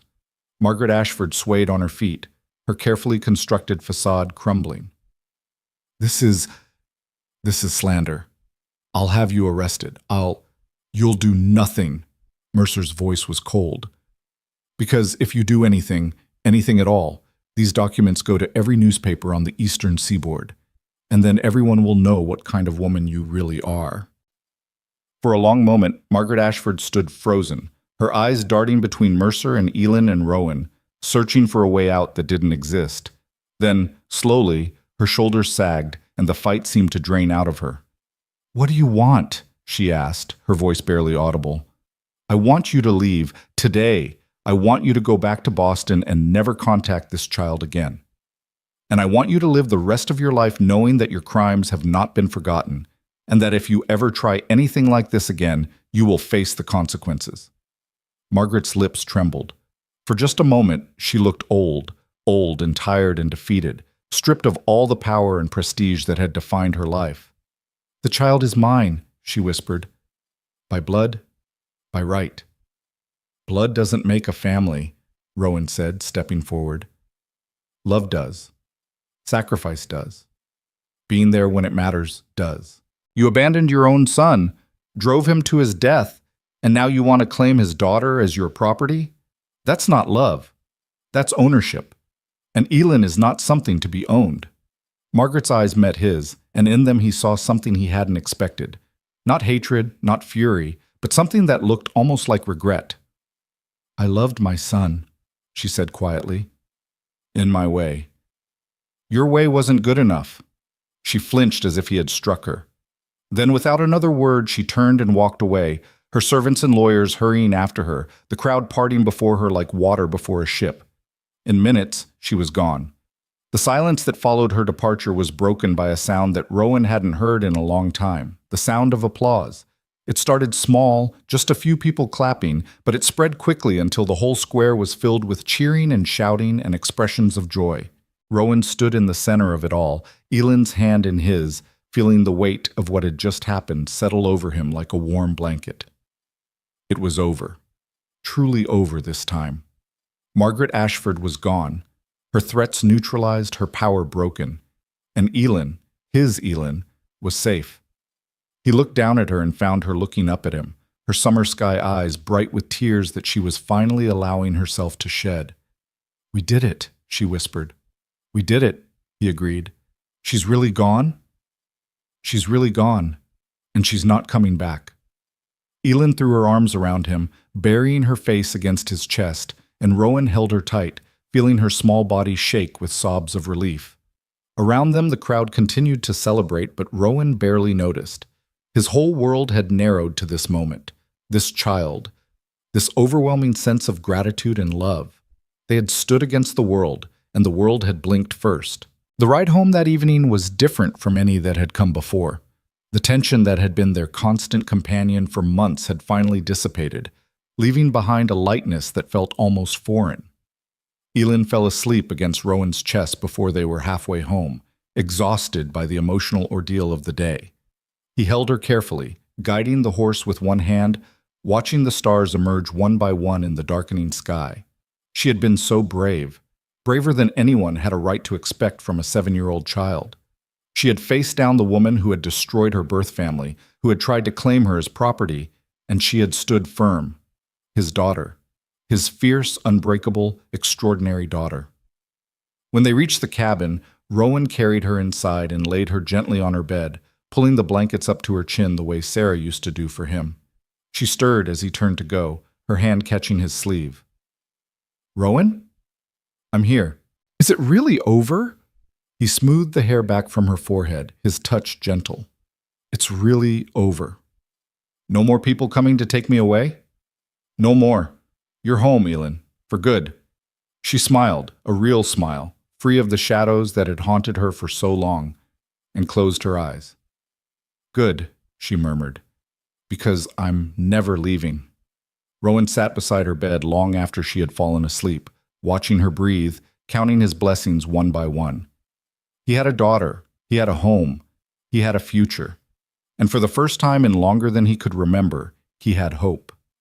Outside, the night was clear and cold, filled with stars that seemed to shine just a little brighter than before. The apple tree in the garden rustled in the breeze, its leaves whispering secrets to the wind. Tomorrow, they would begin the work of rebuilding, of planting new seeds and tending new growth, of creating a life together that was truly their own. But tonight, there was only peace. Tonight, there was only home. The seasons turned, as they always do, indifferent to the dramas of human hearts. Autumn arrived with a blaze of color that set the mountains on fire, reds and oranges and golds that seemed too vivid to be real, and then faded into the quiet gray of early winter. Snow fell, blanketing the world in white, and the cabin that had once been a monument to grief became something else entirely, a home filled with warmth and laughter and the unmistakable presence of love. A year had passed since that day in the town square, when Margaret Ashford had been forced to retreat, her power broken, her threats neutralized. In that time, Rowan and Elin had settled into a rhythm of life that felt as natural as breathing. They worked the land together, tending the garden in summer and checking the trap lines in winter. They read books by firelight on long, dark evenings, Elin's reading improving week by week until she could tackle chapters on her own. They talked about everything and nothing, building the kind of easy companionship that comes from shared trials and mutual trust. And the apple tree grew. What had started as a single bruised fruit planted in hope had become a young tree, its trunk sturdy, its branches reaching toward the sky with the same stubborn determination that had kept Elin alive through that terrible winter night. It had survived its first frost, its first summer drought, its first assault by hungry deer who had been deterred only by the fence Rowan built around it. Now, as the second winter of their time together approached, it stood bare but strong, waiting for spring to bring it back to life. Elin visited it every day, no matter the weather. She would stand before it, sometimes talking, sometimes just watching, as if the tree held secrets that only she could hear. Rowan never asked her what she said during those moments. Some things were private, even between a father and daughter. It was during one of these visits, on a morning in late November when the first true snowfall of the season was dusting the ground, that Elin asked the question Rowan had been waiting for. "Do you think they would have liked me?" He was chopping wood nearby, the rhythmic thunk of the axe providing a steady counterpoint to her words. He paused, the axe suspended in mid-swing, and turned to look at her. "Who?" "My real parents." She was staring at the tree, her back to him, her voice carefully neutral. "The ones who died. Do you think they would have liked who I've become?" Rowan set down the axe and walked over to stand beside her. The tree's bare branches cast skeletal shadows on the snow, and Elin's breath formed small white clouds in the cold air. "I think they would have been proud of you," he said carefully. "From what we learned about them, they loved you very much. They sacrificed everything to keep you safe. But they left me alone in the forest. They walked away and didn't come back. Because they were trying to protect you from something worse. From people who would have used you, hurt you, turned you into a weapon in their war." He put his hand on her shoulder. "They made an impossible choice, Elin, and it cost them their lives, but everything they did for you." She was quiet for a long moment, her eyes fixed on the tree. "I used to hate them," she said finally. "After you found me, after I started to feel safe, I would lie awake at night and hate them for leaving me. I thought they were monsters. I thought they must have been the cruelest people in the world to abandon their own child. And now? Now I just feel sad." She turned to look at him, and her eyes were bright with unshed tears. "Sad for them, sad for what they went through, sad that I'll never get to know them. They're not monsters, they were just people. People who loved me and made terrible mistakes and paid for them with their lives." Rowan pulled her into his arms, holding her close. "That's called growing up," he said softly. "Learning that the world isn't divided into heroes and villains. Learning that people can love you and hurt you at the same time. It's a hard lesson, but it's an important one." "Is that what happened with you and Sarah?" The question caught him off guard. They rarely talked about Sarah anymore. Not because Rowan had forgotten her, but because her memory had become something private, something he kept in a quiet corner of his heart rather than wearing on his sleeve. "What do you mean?" "You loved her. And losing her hurt you, but that doesn't make her a villain, does it? She didn't choose to die." "No, she didn't." "So sometimes love and pain just go together?" "Sometimes." He pulled back to look at her, this remarkable child who had somehow become the center of his world. "But sometimes love is also what heals the pain. Sometimes loving someone new doesn't replace what you lost. It just gives you a new reason to keep going." Elin considered this, her brow furrowed in concentration. "Is that what I am? A new reason to keep going?" "You're more than that." Rowan's voice was thick with emotion. "You're my daughter, my family, my future. You're the best thing that ever happened to me since Sarah, and I will spend the rest of my life being grateful that I found you in that snow." She smiled then, a real smile, bright and warm and free of shadows. "I'm grateful too," she said. "Grateful that you found me. Grateful that you kept me. Grateful that you fought for me when everyone else would have given up. I'll always fight for you, Elin. Always." She hugged him then, her small arms wrapping around his waist with surprising strength. "I know," she whispered. "That's what makes you my father." They stood there together in the falling snow, the apple tree watching over them like a silent guardian, until the cold finally drove them back inside to the warmth of the fire. Winter settled in with its usual ferocity, burying the world in white and cutting them off from civilization for weeks at a time. But unlike the winters that had come before, the winter when Rowan had nearly lost himself to grief, the winter when Elin had nearly frozen to death, this winter felt different. It felt like a pause rather than a prison, a time to rest and reflect rather than to struggle and survive. They had enough food stored to last until spring, vegetables from the garden, meat from the trap lines, flour and salt and coffee traded for furs in the fall. They had enough wood to keep the fire burning around the clock. They had books to read, games to play, stories to tell. And most importantly, they had each other. The long evenings by the fire became Rowan's favorite part of the day. Sometimes they would read together, taking turns with whatever book they had on hand. Sometimes Elin would work on her embroidery while Rowan carved small figures out of wood, animals mostly, but sometimes people, sometimes scenes from their life together. And sometimes they would just talk, their conversations ranging from the trivial to the profound, with the easy flow of two people who had long since stopped needing to fill silence with noise. It was during one of these evenings, in the depths of January, when the cold was so fierce that ice formed on the inside of the windows, that Elin asked another question that Rowan had been waiting for. What happened to Mrs. Ashford? He looked up from the horse he was carving, surprised. They hadn't spoken about Margaret Ashford since the confrontation in the town square, and he had hoped, that Elin had put the whole thing behind her. What made you think of her? I don't know. Elin was staring into the fire, her expression thoughtful. I was just wondering. She came all this way, spent all that money, tried so hard to take me back, and then she just disappeared. I want to know what happened to her. Rowan set down his carving and considered how to answer. The truth was, he had been keeping track of Margaret Ashford quietly through the network of contacts he had built during the custody battle. He knew more than he had told Elin, and he wasn't sure how much she was ready to hear. She went back to Boston, he said finally. After what happened here, after Thomas Mercer threatened to release those documents, she didn't have much choice. Her lawyers negotiated a deal. She would leave you alone, and in return, Mercer would keep the evidence out of the newspapers. So she got away with it? With everything she did? Not exactly. Rowan leaned forward, his elbows on his knees. The thing about secrets is, they have a way of coming out eventually. Even if the newspapers didn't publish Mercer's documents, people talked. Rumors spread. Within a few months, the Ashford family's reputation was in ruins. Their business partners pulled out. Their society friends stopped inviting them to parties. Margaret Ashford went from being one of the most powerful women in Boston to being a pariah. Good. The word was sharp, fierce, and Rowan felt a flash of pride at the steel in his daughter's voice. There's more. He hesitated, unsure how she would take this next part. About 6 months ago, Margaret Ashford died. Elin's head snapped up. Died? Her heart, from what I heard. She was alone when it happened. No family, no friends, no one to mourn her.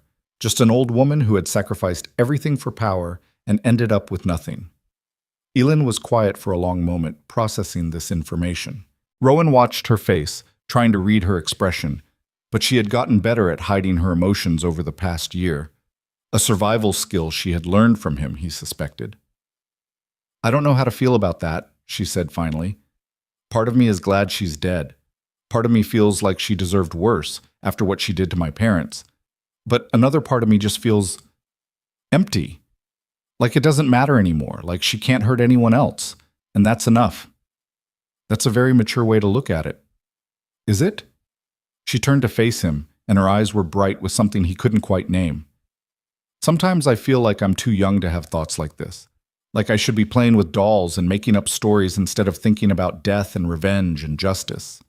Rowan's heart ached for her, for the childhood she had lost, for the burdens she had been forced to carry, for the way life had shaped her into something harder and sharper than any 8-year-old should be. You've been through more than most people experience in a lifetime, he said gently. It's not surprising that you think about things differently than other children. But that doesn't mean there's something wrong with you. It just means you've had to grow up faster than you should have. Do you think I'll ever get to be normal, like other kids? I think normal is overrated. He reached out and tucked a strand of hair behind her ear. And I think you're exactly who you're supposed to be. Smart, brave, kind, strong. That's worth more than normal any day. She smiled at that, a small smile but genuine. Thank you, Rowan. For what? For always knowing the right thing to say. I don't always know the right thing to say. Most of the time, I'm just making it up as I go along. Well, you're good at it. He laughed then, and she laughed with him, and the weight of their conversation lifted like fog burning off in the morning sun. Spring arrived early that year, as if the world itself was tired of waiting. The snow melted faster than Rowan had ever seen it melt, sending rivers of runoff cascading down the mountainsides and turning every creek and stream into a churning torrent. The days grew longer and warmer, and the world that had seemed dead beneath its blanket of white came roaring back to life. The apple tree was the first to wake. Rowan noticed the buds one morning in late March, tiny green nubs emerging from the bare branches like promises of things to come.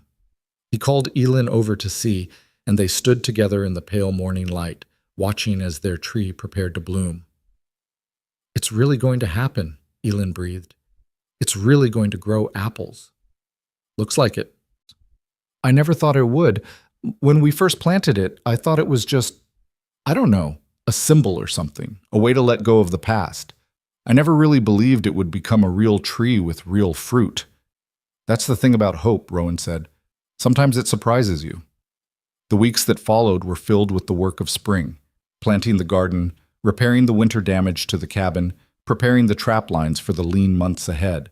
But no matter how busy they were, they always found time to check on the apple tree, watching as the buds swelled and opened into delicate white blossoms that filled the air with their sweet perfume. "They're beautiful," Elin said one evening, standing beneath the canopy of flowers as the setting sun painted everything in shades of gold. "I never knew apple blossoms could be so beautiful." "Your mother gave you that apple," Rowan said quietly. "It was the last thing she gave you before everything happened. And now look what it's become. Something beautiful, something alive, something that will keep on growing long after we're both gone." Elin reached up to touch one of the blossoms, her fingers gentle on the delicate petals. "Do you think she knows?" she asked. "My mother, I mean, wherever she is. Do you think she can see what happened to her apple?" "I don't know." Rowan put his arm around her shoulders. "But I like to think she does. I like to think she's watching over you, proud of who you've become, grateful that you found your way to safety." "I like to think that too." They stood there together as the sun sank below the mountains, watching their apple tree bloom in the fading light. The summer that followed was the best of Rowan's life. It wasn't that anything extraordinary happened, no dramatic confrontations, no life-threatening crises, no villains to defeat or battles to win. It was extraordinary precisely because it was ordinary. Days filled with work and play, with laughter and conversation, with the simple pleasures of a life well lived.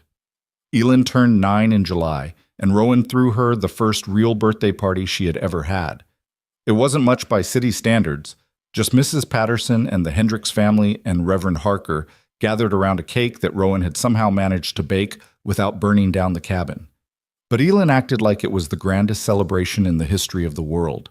She blew out her candles, opened her presents, and played games with the Hendricks children until well past dark. That night, after the guests had gone home and the cabin was quiet again, she came to Rowan with something in her hands. "I want to show you something," she said. "I've been working on it for a while." She handed him the sampler she had been embroidering for months, the same one she had been working on when he first told her about the stranger asking questions, the same one that had been pushed aside during the chaos that followed. It was finished now, the design complete, the stitches neat and even. It showed 2 figures standing hand in hand beneath an apple tree, the tree's branches heavy with fruit. Above them, stitched in careful letters, were the words, "Home is where we choose to be." Rowan's vision blurred with tears he didn't try to hide. "Elin, do you like it? I know it's not very good. I'm still learning, but I wanted to make something for you. Something to remember this day. The day I turned 9 in my real home with my real father." He pulled her into his arms, holding her tight, the sampler pressed between them. "It's perfect," he said, his voice rough. "It's absolutely perfect." "Really?" "Really." He pulled back to look at her, this remarkable child who had transformed his life in ways he never could have imagined. "Thank you, Elin. This is the best gift anyone has ever given me." She beamed at him, her face glowing with happiness. "Happy birthday to me," she said. "And happy everything to you." He laughed through his tears and hugged her again, and in that moment, he knew that all the pain and struggle and fear had been worth it. Every moment of darkness had led to this: a child who loved him, a home that was truly his, a future that stretched out before them like an endless road. He hung the sampler above the fireplace that very night, where it would remain for years to come, a reminder of what they had built together and what they had overcome. Autumn brought changes of a different kind. The apple tree, which had bloomed so beautifully in spring, had produced its first fruit, a handful of small red apples that hung from its branches like jewels. They weren't many, and they weren't perfect, but they were real. Real apples, grown from a single bruised fruit that a frightened little girl had clutched in her frozen hands as she waited to die. Rowan and Elin harvested them together on a cool October morning, handling each one with reverent care. "What should we do with them?" Elin asked, cradling an apple in her palms. "Whatever you want. They're your apples." She thought about it for a moment.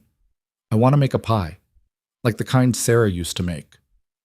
Rowan's breath caught in his throat. She had never mentioned Sarah before. Not like this, not as someone whose traditions she wanted to carry on. "You remember the pies? You told me about them. Back when I was sick, when you were trying to keep me awake. You told me about Sarah's apple pies, how she made them every autumn from the wild apples in the meadow." She looked up at him, her eyes earnest. "I thought maybe we could make one together, to honor her, and to celebrate us." Rowan had to swallow hard before he could speak. "I think that's a wonderful idea." They spent the rest of the day making the pie, or rather, attempting to make it, since neither of them really knew what they were doing. Rowan had watched Sarah make pies dozens of times, but watching and doing were two very different things. The crust came out lumpy and uneven. The filling was too sweet in some places and not sweet enough in others. The whole thing looked more like a science experiment than a dessert. But when they finally pulled it from the oven and cut into it, when the smell of warm apples and cinnamon filled the cabin and Elin took her first bite and pronounced it the best pie in the whole world, none of that mattered. "To Sarah," Rowan said, raising a forkful of pie and a toast, "who taught me that love is worth fighting for." "To Sarah," Elin echoed, "and to you, who showed me that family is a choice." They ate the whole pie that night, just the two of them, talking and laughing and remembering. And when it was gone, when the dish sat empty on the table and the fire had burned down to embers, Elin looked at Rowan with an expression he had never seen before. "I've been thinking," she said, "about what I want to be when I grow up." "And what's that?" "A mother." She said it simply, matter-of-factly. "I want to have children of my own someday. And I want to raise them the way you raised me, with love and patience and the knowledge that they're wanted, that they matter, that they'll never be abandoned." Rowan felt tears prick his eyes again. He seemed to cry a lot these days, something the old him would have been ashamed of, but the new him had learned to accept. "You'll be a wonderful mother," he said. "The best." "You think so?" "I know so. Because you know what it feels like to be unloved, and you'll never let your children feel that way. You know what it feels like to be saved, and you'll pass that gift on to everyone you meet." She smiled, that bright, unguarded smile that still had the power to light up his whole world. "Thank you for believing in me. Always, Elin, always." The years that followed were good ones. Not perfect. No life is perfect, but good. Full of the small joys and petty struggles that make up a human existence. Full of growth and change and the gradual unfolding of two lives intertwined. Elin grew from a child into a young woman, her beauty deepening along with her wisdom. She attended the small schoolhouse in town when the weather permitted, making friends and earning admirers with equal ease. She read voraciously, devouring every book she could get her hands on, and she wrote stories of her own, tales of adventure and romance, and always redemption. Rowan grew too, though in different ways. The grief that had defined him for so long faded into something softer, something that no longer hurt to touch. He rejoined the community he had abandoned, forming friendships with neighbors he had once shunned. He even learned to laugh again, really laugh, the kind that came from deep in his belly and left him gasping for breath. And the apple tree grew tallest of all. Each year it produced more fruit than the last, and each autumn Rowan and Elin would harvest the apples together, making pies and preserves and gifts for the neighbors who had become like family. The tree that had started as a symbol of hope had become something more, a living testament to what love could build, what perseverance could achieve, what two broken people could become when they chose to heal together. It was beneath this tree, on an evening in late September when Elin was 17 years old, that the final chapter of their story began. They were sitting together on the bench Rowan had built years ago, watching the sunset paint the sky in shades of orange and pink. The air was cool but not cold, carrying the scent of ripe apples and wood smoke and the first hints of autumn decay. "There's something I need to tell you," Elin said, her voice uncharacteristically nervous. Rowan looked at her, this young woman who had once been a frozen child in his arms, and felt his heart clench with a familiar mixture of love and fear. "What is it?" "I've been offered a position in Denver, teaching at a school for girls who have been through difficult circumstances, girls who need someone who understands what they've experienced." She paused, her hands twisting in her lap. "It's a good opportunity, a chance to help others the way you helped me." Rowan felt the breath leave his lungs. He had known this day would come, had prepared for it in his way, telling himself that his job as a father was to raise Elin to be independent, to give her roots and wings and trust her to use both. But knowing something intellectually and feeling it in your heart were two very different things. "Denver," he said finally. "That's a long way from here." "I know." Her eyes were bright with unshed tears. "And I don't want to leave you. You're my father, my real father, the one who chose me. The thought of being separated from you makes me feel like I can't breathe. But this is something I need to do. Those girls, they're like I was, lost and scared and convinced that no one wants them. And I know in my bones that I can help them. That everything I went through, all the pain and fear and uncertainty, it all led to this moment, this chance to turn my suffering into something meaningful." Rowan was quiet for a long moment, looking at the tree that had grown from nothing, at the cabin that had transformed from a tomb to a home, at the young woman who had saved him every bit as much as he had saved her. "You're right," he said finally. "This is something you need to do. You're not angry?" "Angry?" He laughed softly. "Elin, I could never be angry at you for wanting to help others. That's what I've raised you to do. That's what all of this," he gestured at the tree, the cabin, the life they had built, "has been about. Learning to turn pain into purpose. Learning to take what breaks you and use it to build something stronger." She was crying now, tears streaming down her face. "I don't want to leave you alone. I won't be alone." He took her hands in his. "I'll have this cabin, these mountains, these memories. I'll have the friends we've made, the community we've built. And most importantly, I'll have the knowledge that somewhere out there, my daughter is changing lives the way she changed mine. You'll write to me? Every week? Every day? If you want? And you'll visit? As often as I can."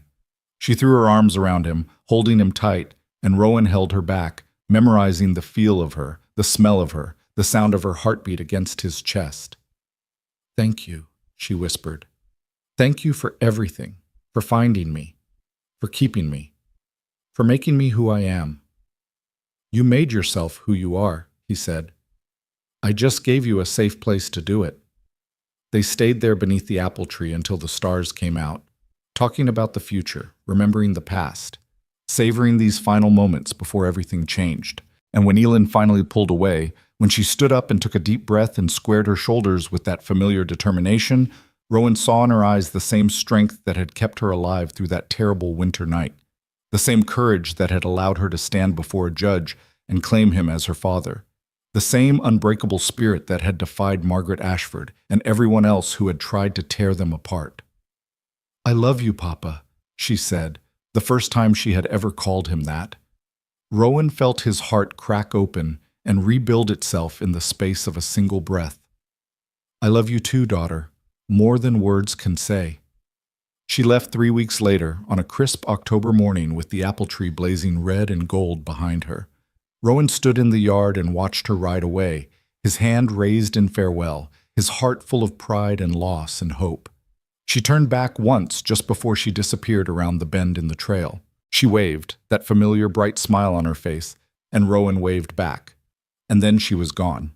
He stood there for a long time after, looking at the empty trail, feeling the weight of her absence settle onto his shoulders. The cabin behind him was quiet, quieter than it had been in years, and the silence felt both peaceful and profound. But it wasn't a sad silence. Not anymore. Because the silence was full of memories, of a frozen child in his arms, of a fever that almost stole her away, of a courtroom where love had triumphed over law, of pies and stories and laughter and tears, of two broken people who had chosen each other, saved each other, become a family in every way that mattered. Rowan walked to the apple tree and placed his hand on its trunk, feeling the rough bark beneath his palm, feeling the life that pulsed through it like a heartbeat. "We did it, Sarah," he said softly. "We raised a daughter, and she's going to change the world." The wind rustled through the leaves, carrying with it the scent of apples and the promise of things to come. Rowan smiled, turned, and walked back to his cabin, the cabin that had been a prison, then a shelter, then a home. The sun was setting over the mountains, painting the sky in shades of gold and rose. In the garden, the last of the autumn vegetables waited to be harvested. In the barn, the horse stamped and whinnied, ready for its evening feed. And in the distance, somewhere along that winding trail, Elin was riding toward her future, a future she had earned through courage and love and an unshakable refusal to give up. It was, Rowan thought, a good ending, or rather, a good beginning. Because the story of a family forged by choice, of love that defied blood and law and circumstance, of two people who had found each other in the darkest of nights and held on through the storm, that story would continue. In the lives Elin would touch, the children she would help, the legacy of compassion and resilience she would pass on. The girl who had been left in the snow to die had become a woman who would teach others to live, and the man who had found her, who had chosen her, who had fought for her against all odds, he had finally found what he had been searching for all along. Not just a daughter, not just a family, but a purpose, a reason, a life worth living. Rowan closed the cabin door behind him and lit the evening fire. Outside, the apple tree stood sentinel against the darkening sky, its branches reaching toward the stars like arms raised in gratitude. Tomorrow, he would write his first letter to Elin. Tomorrow, he would begin the next chapter of his life. But tonight, there was only this: the crackle of the fire, the warmth of memories, and the deep, abiding peace of a story well told. A story of loss and redemption, a story of darkness and light, a story of a family forged by choice, bound not by blood, but by something stronger, something that no winter could freeze, no law could break, no force on earth could destroy. Love. Simple as that. Love.